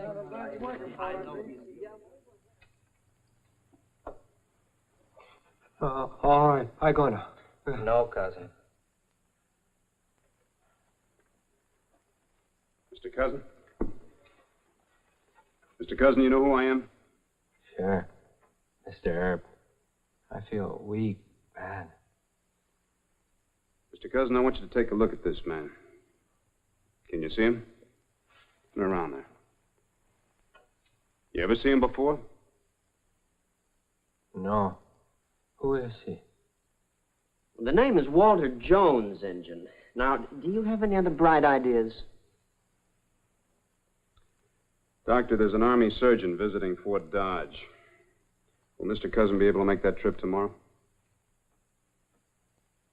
Well, if he has a good night, it's possible. One other point, Doctor. The Indians were bushwhacked by 4 men. Now, Mr. Cousin may have only seen 1 or 2 of them. This Dry Gulch is lucky. Call the names now, Herb. Don't beg for a licking, fella. Just who's going to give me that? You?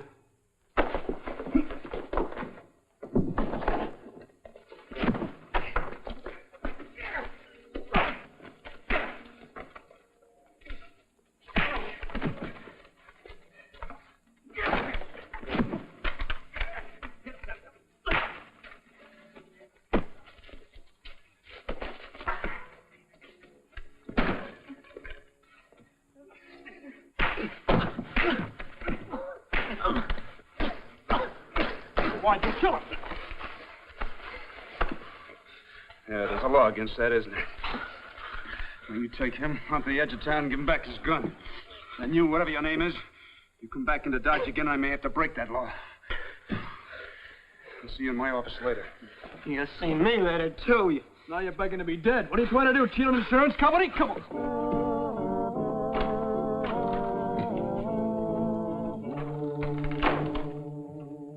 Walter Jones is mighty sore at you. That's good. You picked the fight. Yeah. And I want him to stay killing and mad. He's a bushwhacker, Wyatt. One of the Dry Gulch Quartet. You sure or guessing? Cousin couldn't identify him. He was too interested when I asked the doc if I could take Mr. Cousin over to the Army surgeon at the fort. Well, I couldn't risk Mr. Cousin's life. He'd be aiming at him. I got an idea. Dress me up like an Indian, and I can... Wait a minute. The Opera House. Huh? Yeah, that's it. There's a Indian dummy over there. Backstage. They used it last year when Buffalo Bill had to strangle a wicked Apache in his show. Looks real lifelike, too. One thing wrong with that. He might bushwhack the dummy and you. Well, not with you and your deputies trailing. There's one more thing, and this is real important. Where do most of the decent Indian traders hang out? Dunphy's Tavern in the county. All right, fine. You send a man out there that can play a good drunk. You give him the names of Dade, Averill, Wilson, and Prentice. You tell him to spread the word around that they murdered Mr. Brother, and they're blaming it on other men, Indian traders. What's that got to do with you making a target out of yourself in the morning? One Dry Gulcher isn't enough. I want all 4 of them. 4. Almost half after midnight. Can't wait for Dade no longer. Maybe run into trouble. Never saw no trouble that Dade couldn't squirm out of. We'll scatter again. Wait for him down at the forks.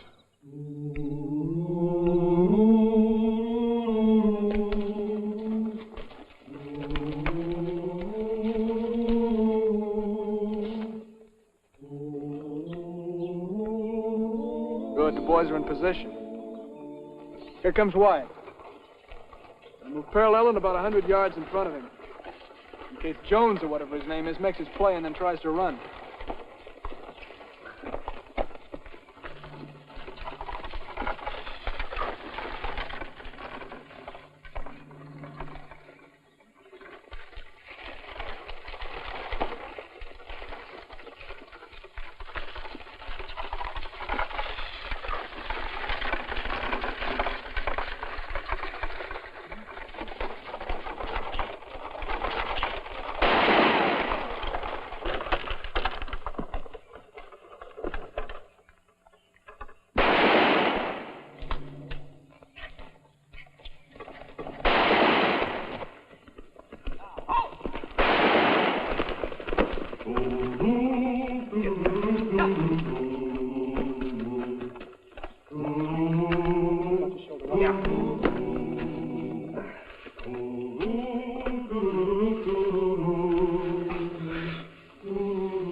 kill him, huh? No, I obeyed orders, Deacon. Come on. Sit down over there. All right, now let's go over this again, huh? You still claim your name is Walter Jones and that you don't know a thing about the dry gulches, huh? Yeah. Why don't you turn him over to the Cheyenne, Wyatt? That'll make him talk. Bluffers. So are you, Dade. You bushwhacked those Indians. His name is Will Dade. He rides with Prentice, Averill, and Wilson. Ah, you loco Bates. I quit them 2 years ago. Are you willing to swear that he's a dry gulcher? I sure am. Lock him up.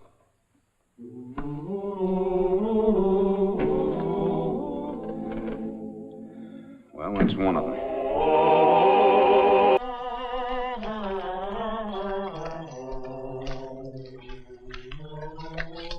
Where you been? Earp caught Will Day just outside of Dodge, threw him in jail. Earp is sure sore about our getting those Indians. You reckon Dade'll talk? No, but Tom Bates blew the whistle on us. Gave our names. Earp and Masterson made trails down here. Well, if that's true, we better start for Texas. Yeah. We already have the Cheyennes and the Army in our tail roof. I ain't worried about them. You think Earp would come in here with a big posse? They say he seldom uses a posse. Me, I vote for Texas, and we leave right now. Hold it, Sammy. There's some fast guns in this camp. They'd like nothing better than to catch Earp out here in the brush. He ain't foolish enough to ride down into the Forks alone. Then again, maybe he is.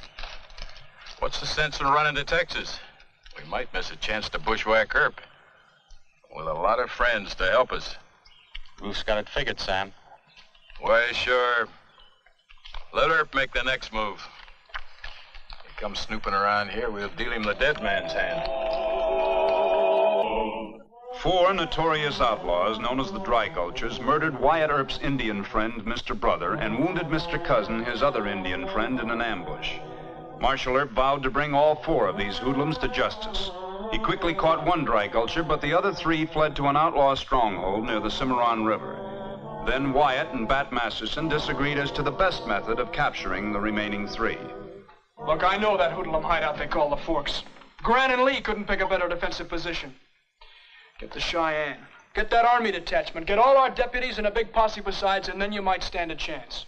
Now, am I right or not? You know I'm right. You're just acting stubborn. Look, there's no real evidence the Gulchers are hiding in that camp. Now, I might look pretty silly going down there with a whole lot of men, as you suggest. Well, how are you going to look if the Gulchers are at the Forks? I'd look pretty sharp. Huh. Now, Mr. Bates gave me a pretty good description of Averill, Wilson, and Prentice. I told Mr. Cousin I'd get all of them, and that's what I aim to do.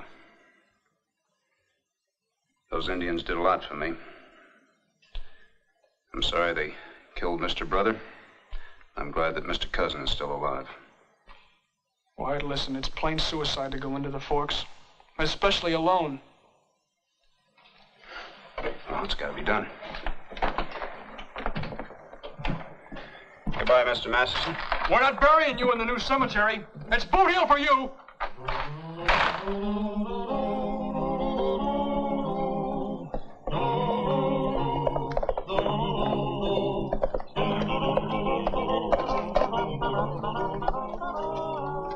They'll kill us both, you know that. Well, I didn't invite you to the party. No. But I've got to bring your remains back to Dodge. I owe you that much. Well, that's mighty fine of you, Mr. Masterson. Thanks. But if they get me too, it's going to be on your head. Young Wolf, the Army, and the Texas Rangers could run those hoodlums down. But oh no, you promised Mr. Cousin. And Mr. Brother.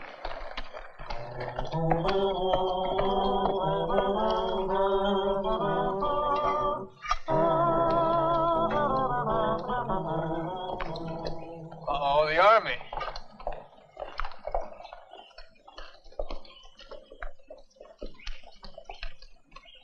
Well, we get a break. You let me do the talking. Oh.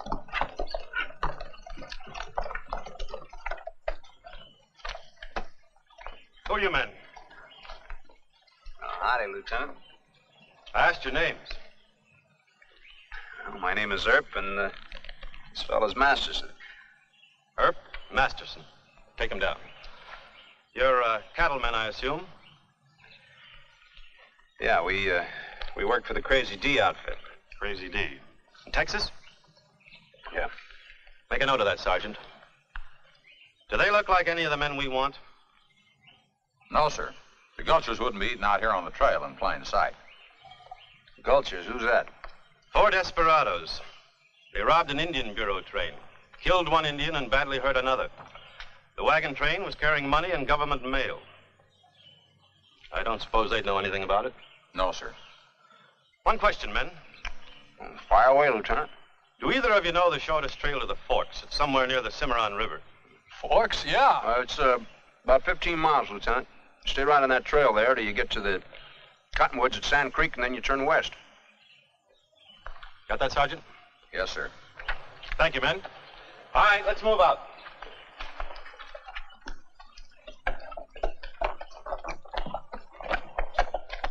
Forward! Ho!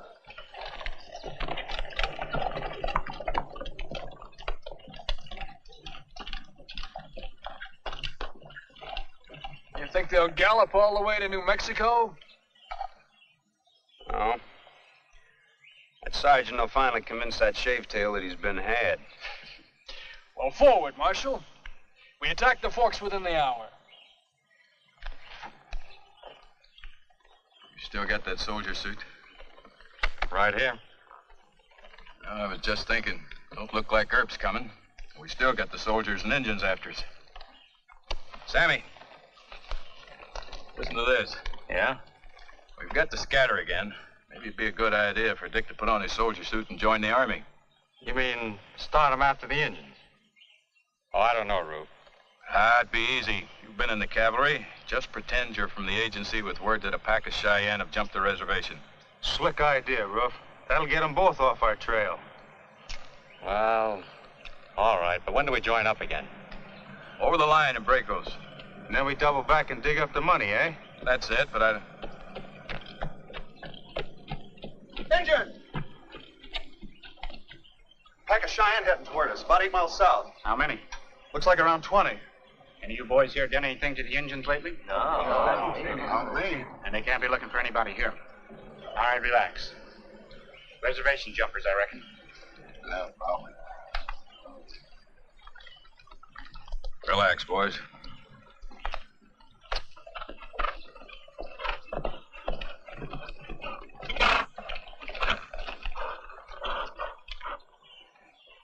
You wait here.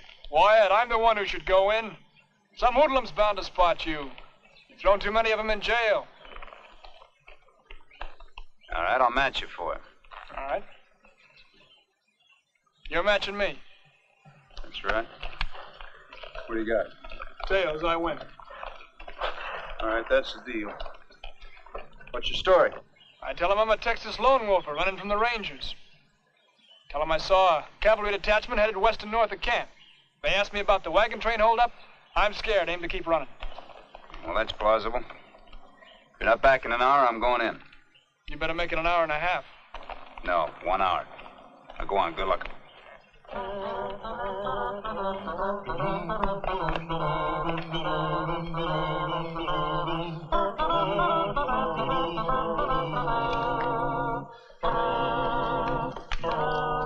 Hey, soldiers on the New Mexico trail north of camp. What are you telling that for? Well, I don't like soldiers, friend. You like them? That's no skin off my nose. Hey, can I water my horse? Help yourself, kid. Thanks.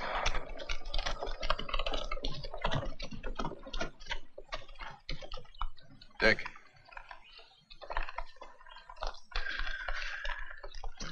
Ever see that kid before? No. No? Something don't smell right. Why would he ride right up and warn us about the soldiers?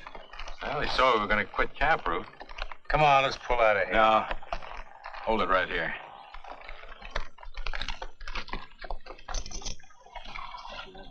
Come on, get in the park. You know that kid?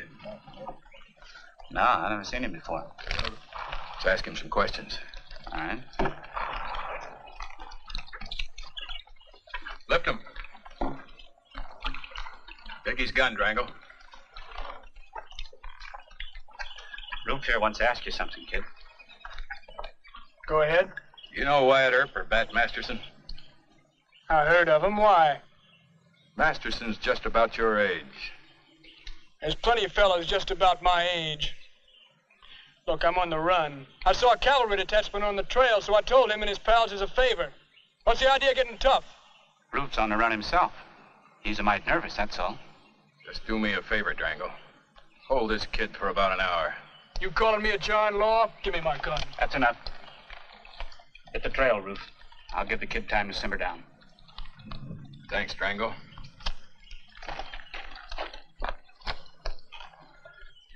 No gunfights in camp, son. Boys come here to rest their nerves. Try to do a man a good turn and I get called a John Law. Forget it, huh? Play a few hands of poker and then you can be on your way. How about my gun? Sure. We ain't scared of you. You know, I bet that quick temper of yours is what got you into trouble. Yeah.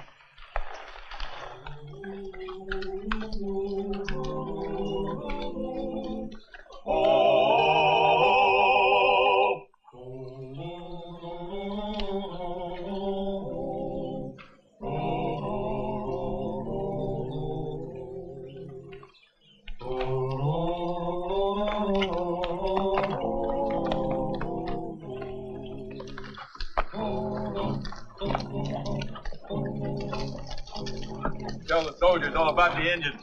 As soon as you can slip away, meet us over in Fracos. I'll try. Watch yourselves. You better watch yourself. See you later, Dick. So long.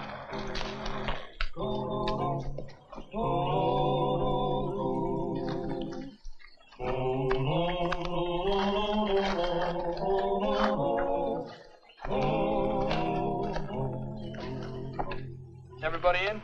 Yeah. King's full. Beats my sailing. Right.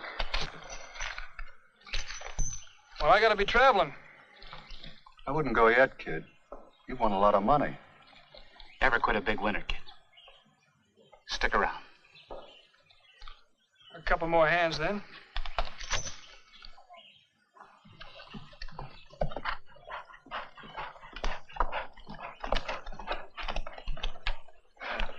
You lost, Trooper?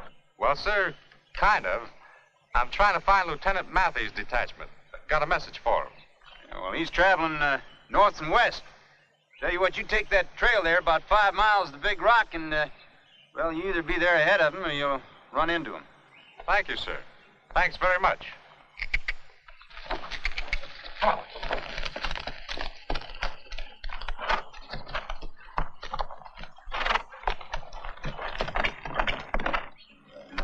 Good hand. Gentlemen, that about cleans me out. Tell you, I'll donate this to the pot. That satisfy you? I promised Ruth you'd stay about an hour. You lack about 10 minutes, son. Look, I'm not bothering about those fool gulchers. What did you call them? Did you say gulchers? That's what they are. I heard about them in Oklahoma. That could be just talk, Mr. Drango. You talk too much, kid.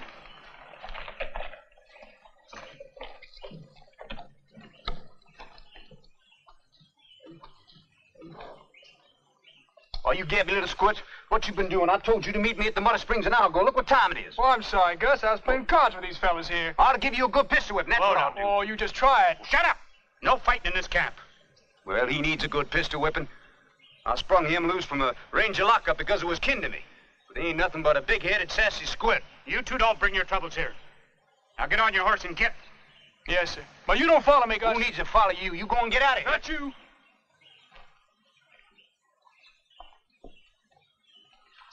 Well, that's thanks you get for helping kinfolk. I almost plugged that little squirt. So did I. A couple of times. He's just a kid. Take a lot of patience. Yeah, they sure do. Yeah, they do. Well, I, excuse the disturbance. Yeah. I'll see.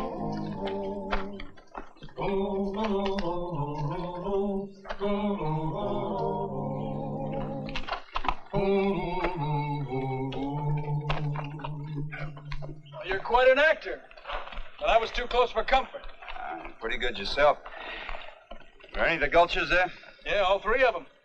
Prentice, the boss man, got suspicious of me. I saw a young fella dressed in a cavalry uniform heading north and west. He's kind of raw-boned and dark-haired about my height. Yeah, he was there. Where'd he get the soldier suit? Well, probably stole it. Let's try and catch that army outfit. They can't be too far away. Come on. Right.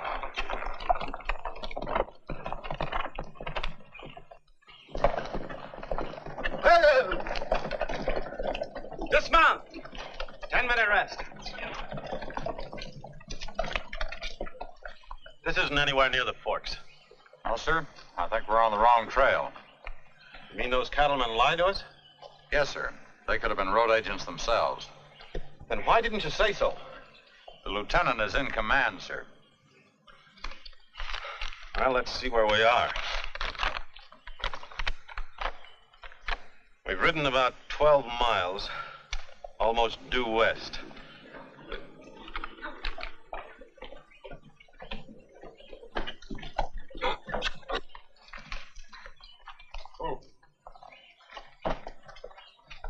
Corporal Higgins, 2nd Cavalry, reporting, sir. Yes, Corporal. Major Dunlap of Headquarters Command sent me to find you. A war party of Cheyenne have left the reservation.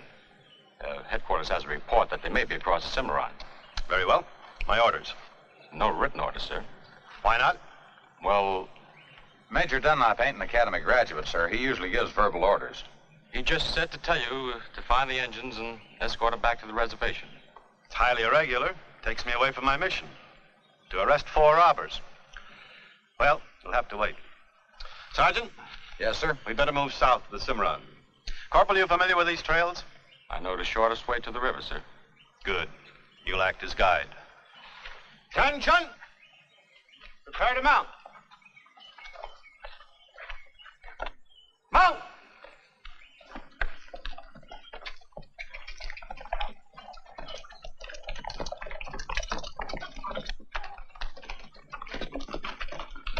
Just on the right. Yeah. We'll cut across that old buffalo stand.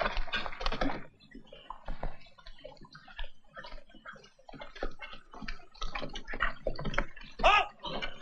Stand ready. You're under arrest.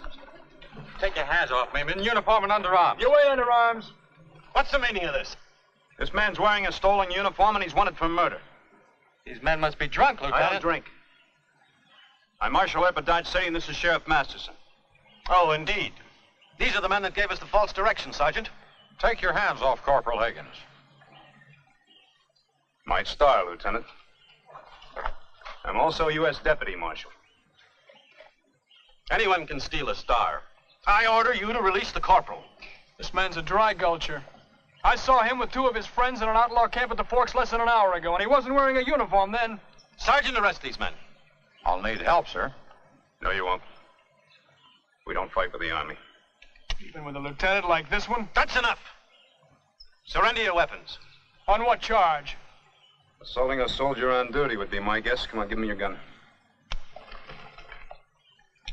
Wait till I write General Sherman about this.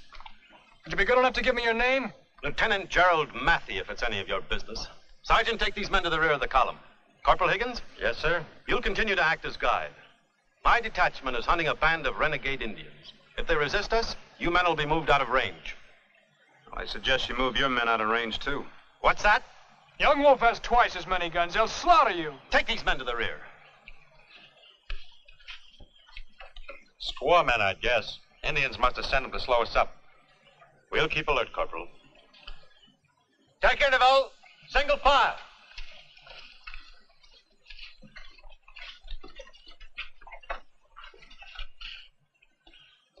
Pony soldiers have arrested our friends, Earp and Masterson.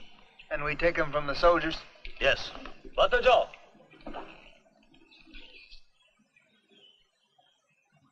Anja, let the jaw.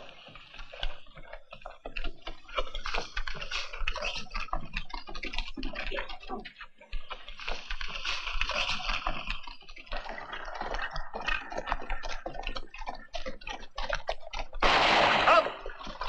Horse handler to the rear! Form lines of skirmishers! Dismount!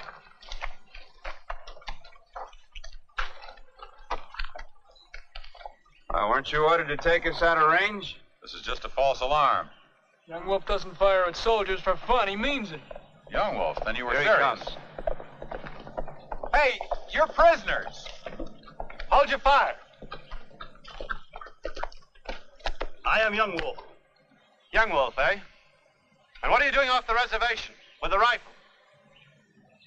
I will speak to Marshal Earp and Sheriff Masterson.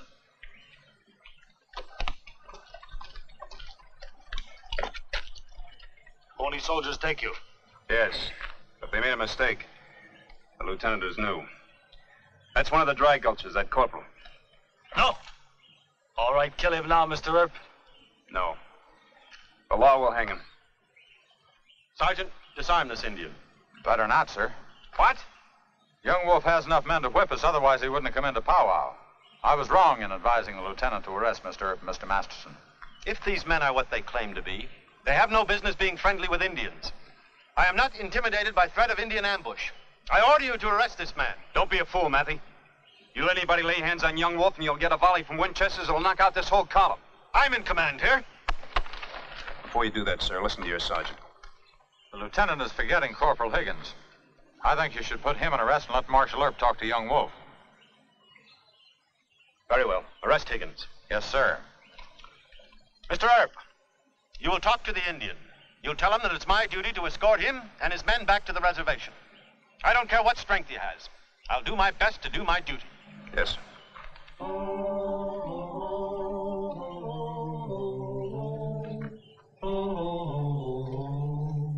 And you're in real trouble, Young Wolf. You could cut this little outfit to pieces.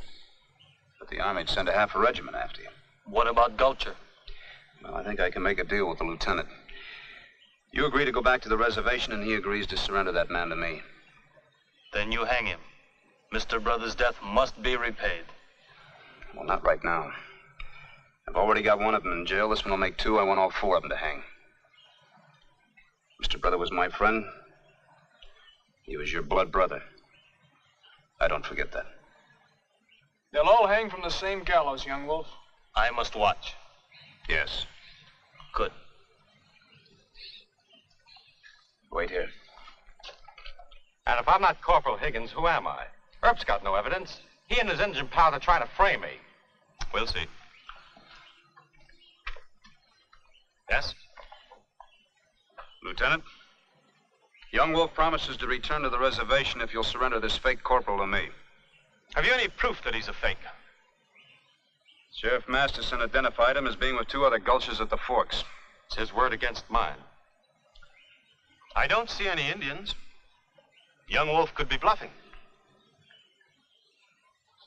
Young Wolf, the lieutenant would like to see your men. Hee-haw!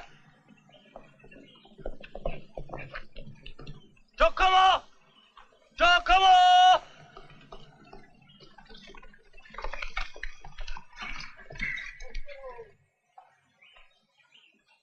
If the lieutenant will ask for my opinion, sir, I'd say we'd all be dead in about 2 minutes. I can estimate a military situation. Sergeant? Yes, sir? You'll escort the Indians home. Mr. Earp, I'll go with you and Corporal Higgins to Dodge. I think you have the wrong man.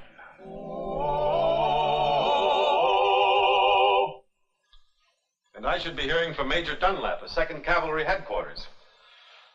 This is just a waste of time. My original mission was to arrest the Gulchers, as you call them. They're in Texas by now. Got two of them sitting there in a cell. Dade won't like your Corporal Higgins much. Dade got a slug in his shoulder, but there ain't a scratch on that phony corporal. I can't see why you peed at the other fellas. As soon as I get out of here and join up with Sam and Ruth, we'll figure some way to spring you. Sure you will. You blame us because you did something wrong and got caught. You got caught too, didn't you? Yeah, but I played it smart. You see, there is a Corporal Higgins in the 2nd Cavalry. He's up north on scout duty. And I saw Major Dunlap in Bracos a couple of days ago on leave. By the time they get it all straightened out, I'll be out of here and on my way to meet the boys. No, you won't. Why not? Never mind. Just forget it. Keep figuring to rat on me. What's it? You bust my shoulder. I'm gonna bust more than that. Help! Help! You won't have that threat! Turn Help! Help! Pull the door open. Now, why was he trying to kill you? He ain't in the Army. His name is Dick Averill. He's a gulcher. So you're an rat! Well, that's two of them. I won't be satisfied until I get all four. Mr. Brother had expected.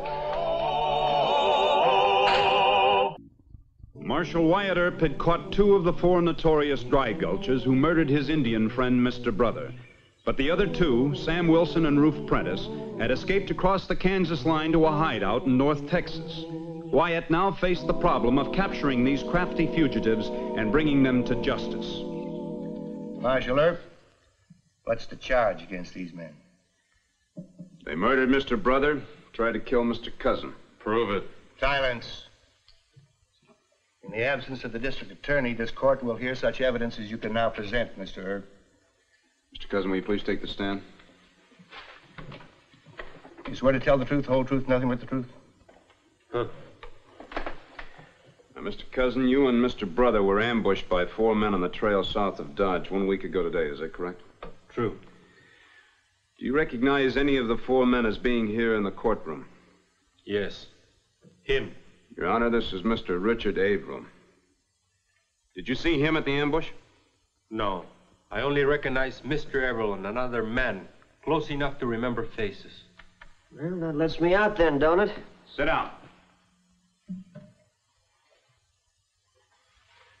Your Honor, I have here an affidavit.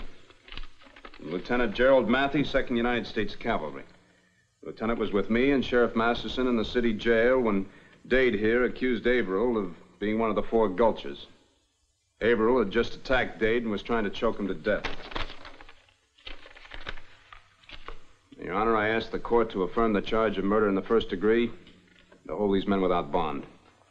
I didn't admit to nothing you can't prove. Silence. Richard Averill and Will Dade are hereby remanded to the custody of Marshal Earp. You are formally charged by this court with murder in the first degree and will not be admitted to bail. Court's adjourned.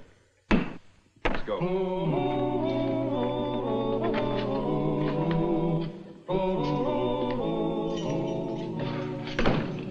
Why all the fooling around? I favor trying Dade on Averill and hanging them. I will send for young Wolf to watch them die. No. We haven't caught Wilson and Prentice yet.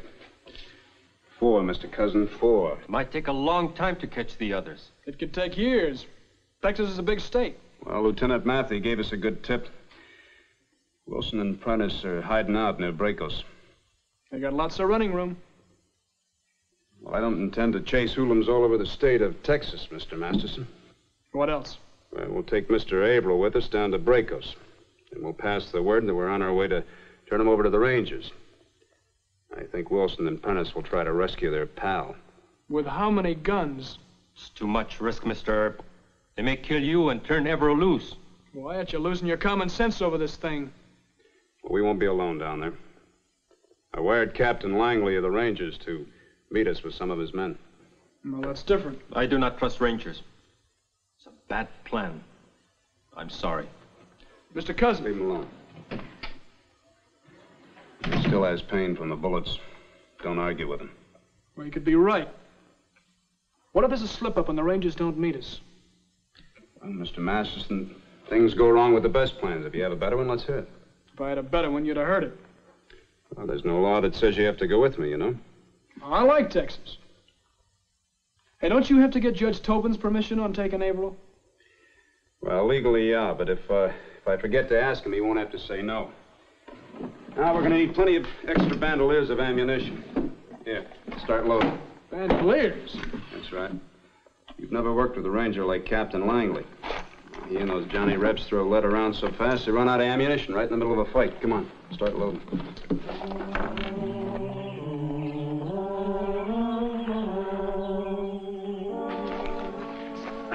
You got no right exposing me to get shot. Oh, we wouldn't do that. No, we're going to keep you alive for a public hanging.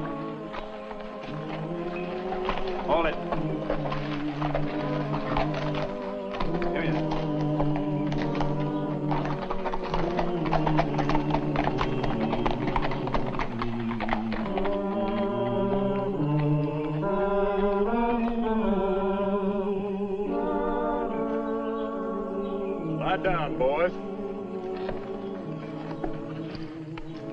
them Rangers need rest sometimes. We're mighty previous.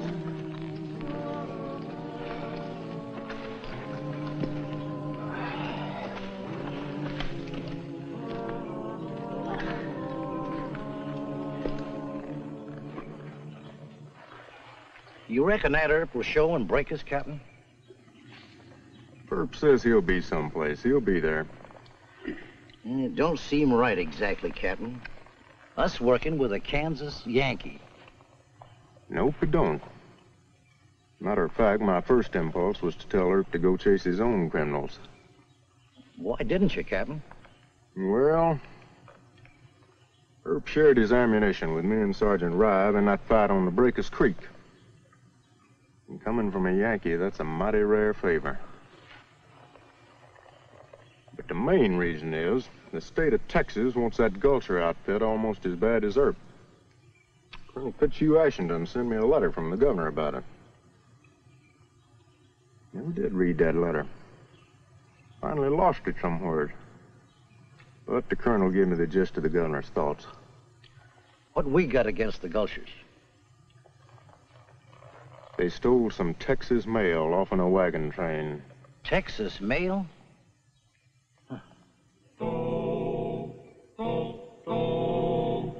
Rangers. They're working too close for comfort. Think they're looking for us, Roof? Could be. Any of you want to earn $100? What doing? Dust off them Rangers and lead them east to the bluffs. Why don't you and Sam do that? We've got to hang around to Braco's camp another day. Yeah, we're waiting for a pal. It's easy money. You can lose them at the bluffs. We can't hit them from here, Roof. They're almost out of range. You don't have to hit them. I just want them to chase you. I want to get them away from here, don't you understand? For $100, we understand. All right, start shooting.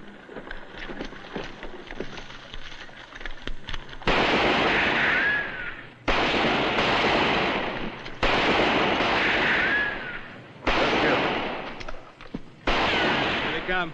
Get going. Let's go. Come on, Sam. We'll work our way back to camp.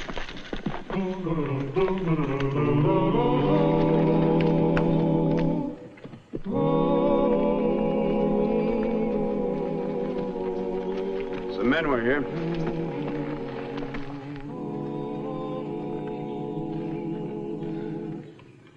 They headed off towards the bluffs. Horses wearing Texas shoes. That's right. Rangers use cowhand shoes so they can't be tailed. Well, if it was Captain Langley, he wouldn't go galloping off without some good reason.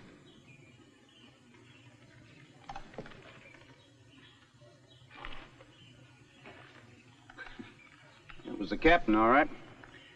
The only man I know that smokes a mixture of Granger twist and chewing tobacco.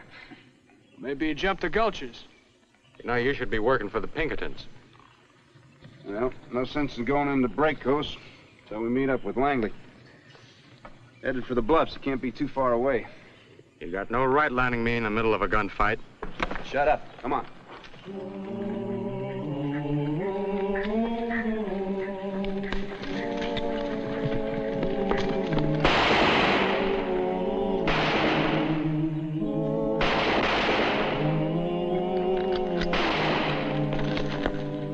Pinned against them rocks up there. So press them hard, and if they try to get to the river, we'll drown. Pull the lead out of them.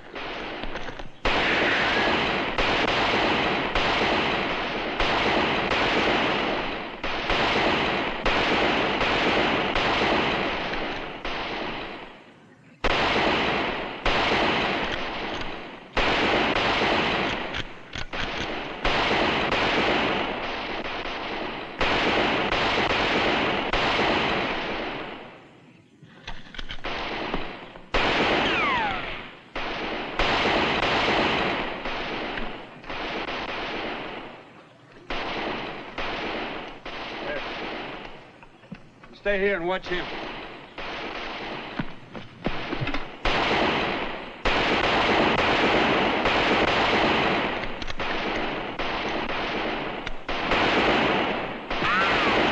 That blasted will run plumb out of cartridge. Kevin! Well, thank you, Marshal.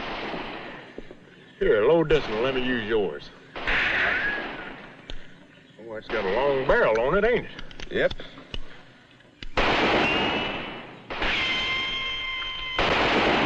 Who's up there? Gulches? Don't know. How'd it start? Well, there's 5 of them. They shot at us and then run for them bluffs up there. Captain, Wilson and Prentice are too smart to do that. I'll attend to them later. You don't allow shooting at Texas Rangers.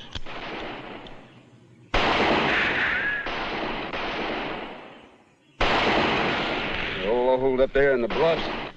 Could take a long time to flush them out. Orders, Marshal. No shooting at Rangers.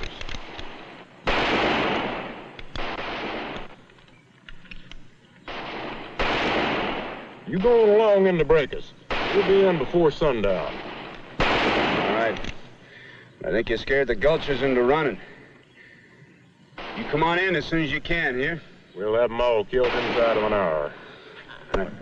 You just go bait the trap.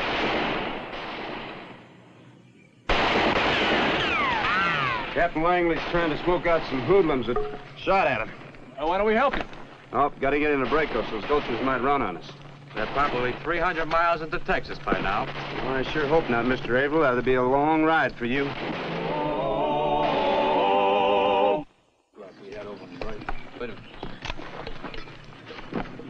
What happened to the other boys, Rube?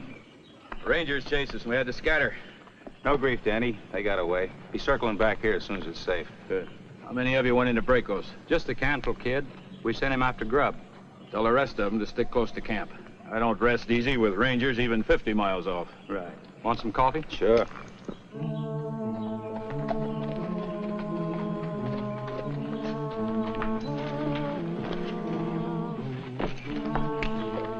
Give me a rest from these, will you? My hands are numb just for a minute. Let them stay numb. You won't be needing hands. Keep them covered.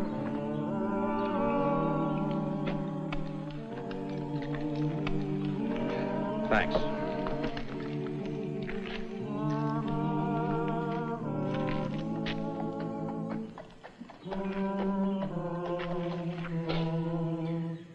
All right, that's long enough. We go inside and eat. Don't you want to rub some talcum powder on baby boy here? Mr. Masterson, the law says that we gotta be humane in the treatment of prisoners. Come on.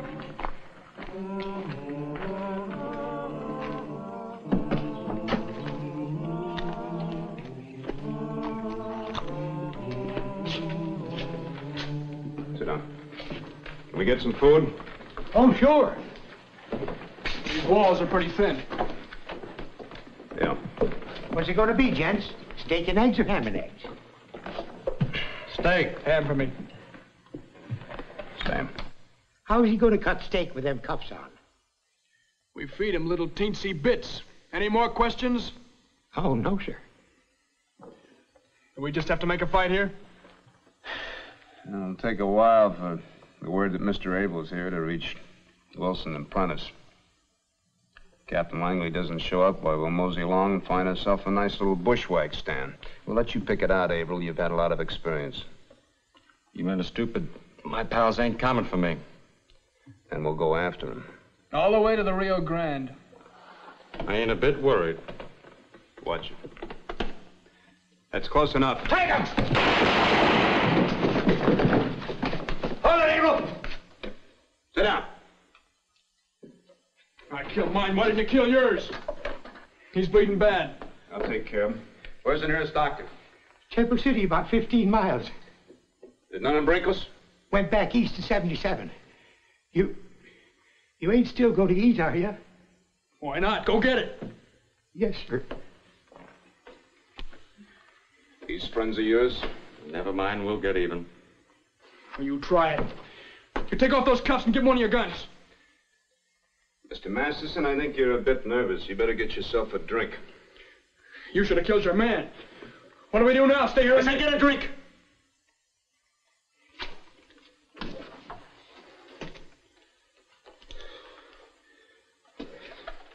Let him bleed to death. Saving him won't get you off.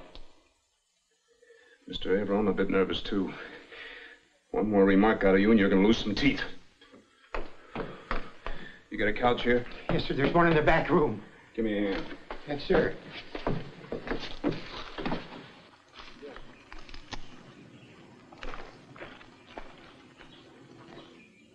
Ponies and guns. You very much man. Where are the others? We should be starting for Mr. Earp at Bracos. They come soon.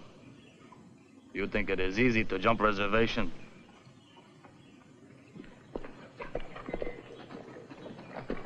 Hi, Cantrell. Hi, boss. Get the grub? I just saw 2 Johnny Laws in town. They're holding Dick Averill at the tavern. There are only 2 of them? Yeah, I think they're aiming to turn him over to the Rangers. It'll soon be getting dark. Why wait till dark? Was one of those Johnny Laws wearing a long-barreled Colt on his right leg? Yeah, hung halfway to the ground. Wyatt Earp.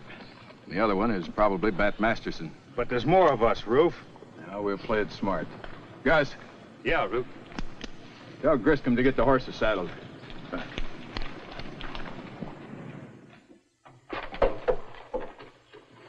Wyatt, that hoodlum's gonna be all right. Let's get out of here. This is no place to make a fight.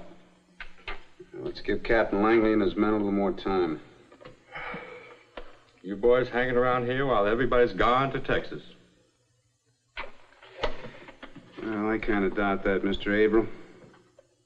If you thought your pals had left you, you wouldn't be taking things so easy. Why do we stop? Pony's tired. My brave's tired. My friend may be in trouble. We need rest. What good we be to Mr. Earp, so tired we cannot shoot straight? Mololo.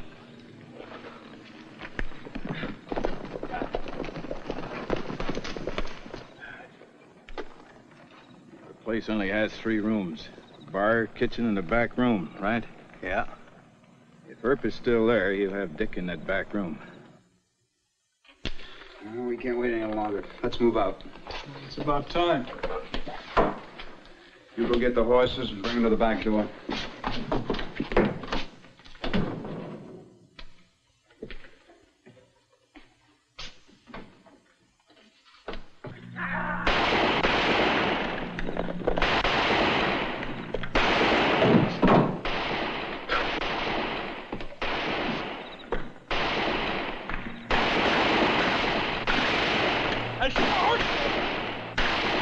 Get back inside. It's a trick.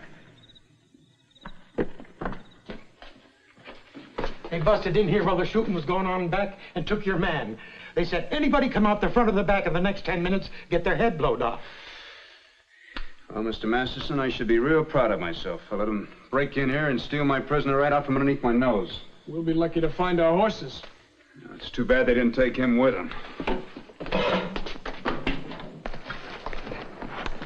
Better get those cuffs off. Come on, that can wait till later. They're my wrist and they're not. Anybody get Earp or his pal? Nah, it's too bad we couldn't have taken the time. We're not out of the woods yet. Somebody better give me a gun. Yeah, here. Come on, we're riding south.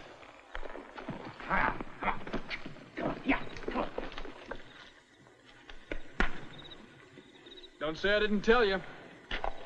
Mr. Masterson, I was wrong. When I'm wrong, nobody can do a better job of it. Right now, I'm the biggest fool west of Mississippi.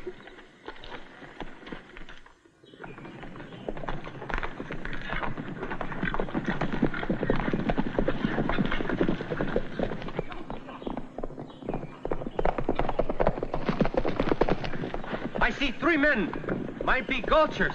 Yes, we spread out. Otakawa, Bonja, Bonja.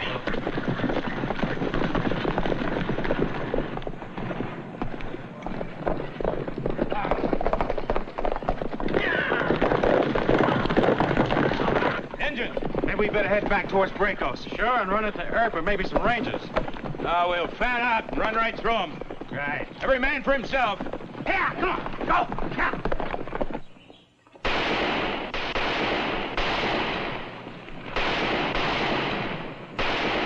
Up on those rocks. Good old Captain Langley, they ran right into him. Or somebody. Come on.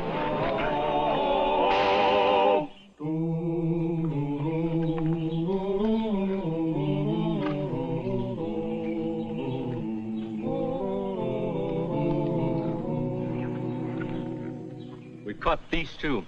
One of them got away. My braves trailing him. Good. It's Averill. Who's this one? Must be Sam Wilson. Prentice is older. We hang them. Now. I'm sorry, young wolf. Mr. Cousin, will you please explain again to young wolf that he cannot hang anyone? The men must be tried in court. You say that before, Marshal. This is second time young wolf have chance at Gulchers. Wyatt, the Indians caught him. I'm not thinking of the Gulchers. Captain Langley of the Texas Rangers and 3 of his men are around here somewhere. They'll arrest you for jumping the reservation, young wolf. What can they do but put my friends back on reservation? If you hang those men, the law will hang you. Look, I'm grateful. You saved me from losing prisoners and making a fool of myself. Marshal Earp is no fool. I'll be worse than a fool if you hang my prisoners and get charged with murder. Wyatt Earp, ate te bialto, pakahayitso nagalim. Masterson, Wyatt, Bacaldo, ate te... Young wolf, can I use your long sight machine?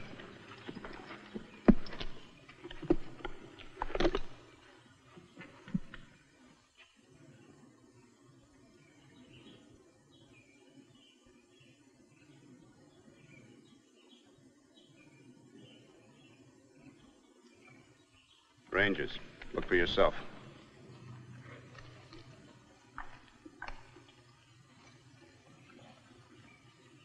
We could kill Rangers, but white men would not like that. No kill, no hang. Our friend is right. We go back to reservation. You have 3 Gulchers now. They will hang? 4 will hang, Mr. Cousin. I gave him my word. It still goes. Your word is good.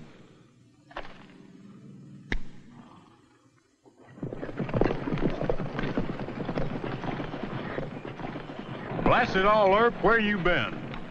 I might ask you the same question, Captain. Had to kill 2 of them, getting them off the top of that ridge. Took me longer than I figured. Well, they're just worthless hoodlums, Captain. Yeah, that's right. But they made the mistake of shooting the Texas Rangers. Where's Roof Prentice? Well, he got away, but we'll catch him. Any idea where? No, sir. Tell you what, son. Roof Prentice is sweet on old man Elliott's daughter. Runs a cattle rustling spread called the Bar 60. You follow the old Ramsey Trail about 30 miles south. What about it, boys? You game to go along and help these Yankees? Reckon so, Captain. That won't be necessary, Captain, if you'll just take our prisoners on back to Dodge for us. Wyatt, listen. Mr. Masterson and I kind of hanker to get Prentice ourselves. Fair enough. Who's the engine? This is Mr. Cousin. He's one of the best friends I have. He's also the only state's witness against the Gulchers. You look after him for me, will you? Cheyenne, ain't he? Yes, sir. All right, boys. Cheyenne, we're good rebels. See you, Captain.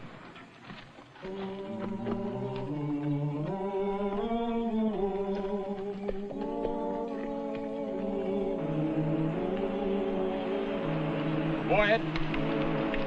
Yeah? Look, 3 out of 4 should be enough. Why don't we quit while we're ahead? I said 4.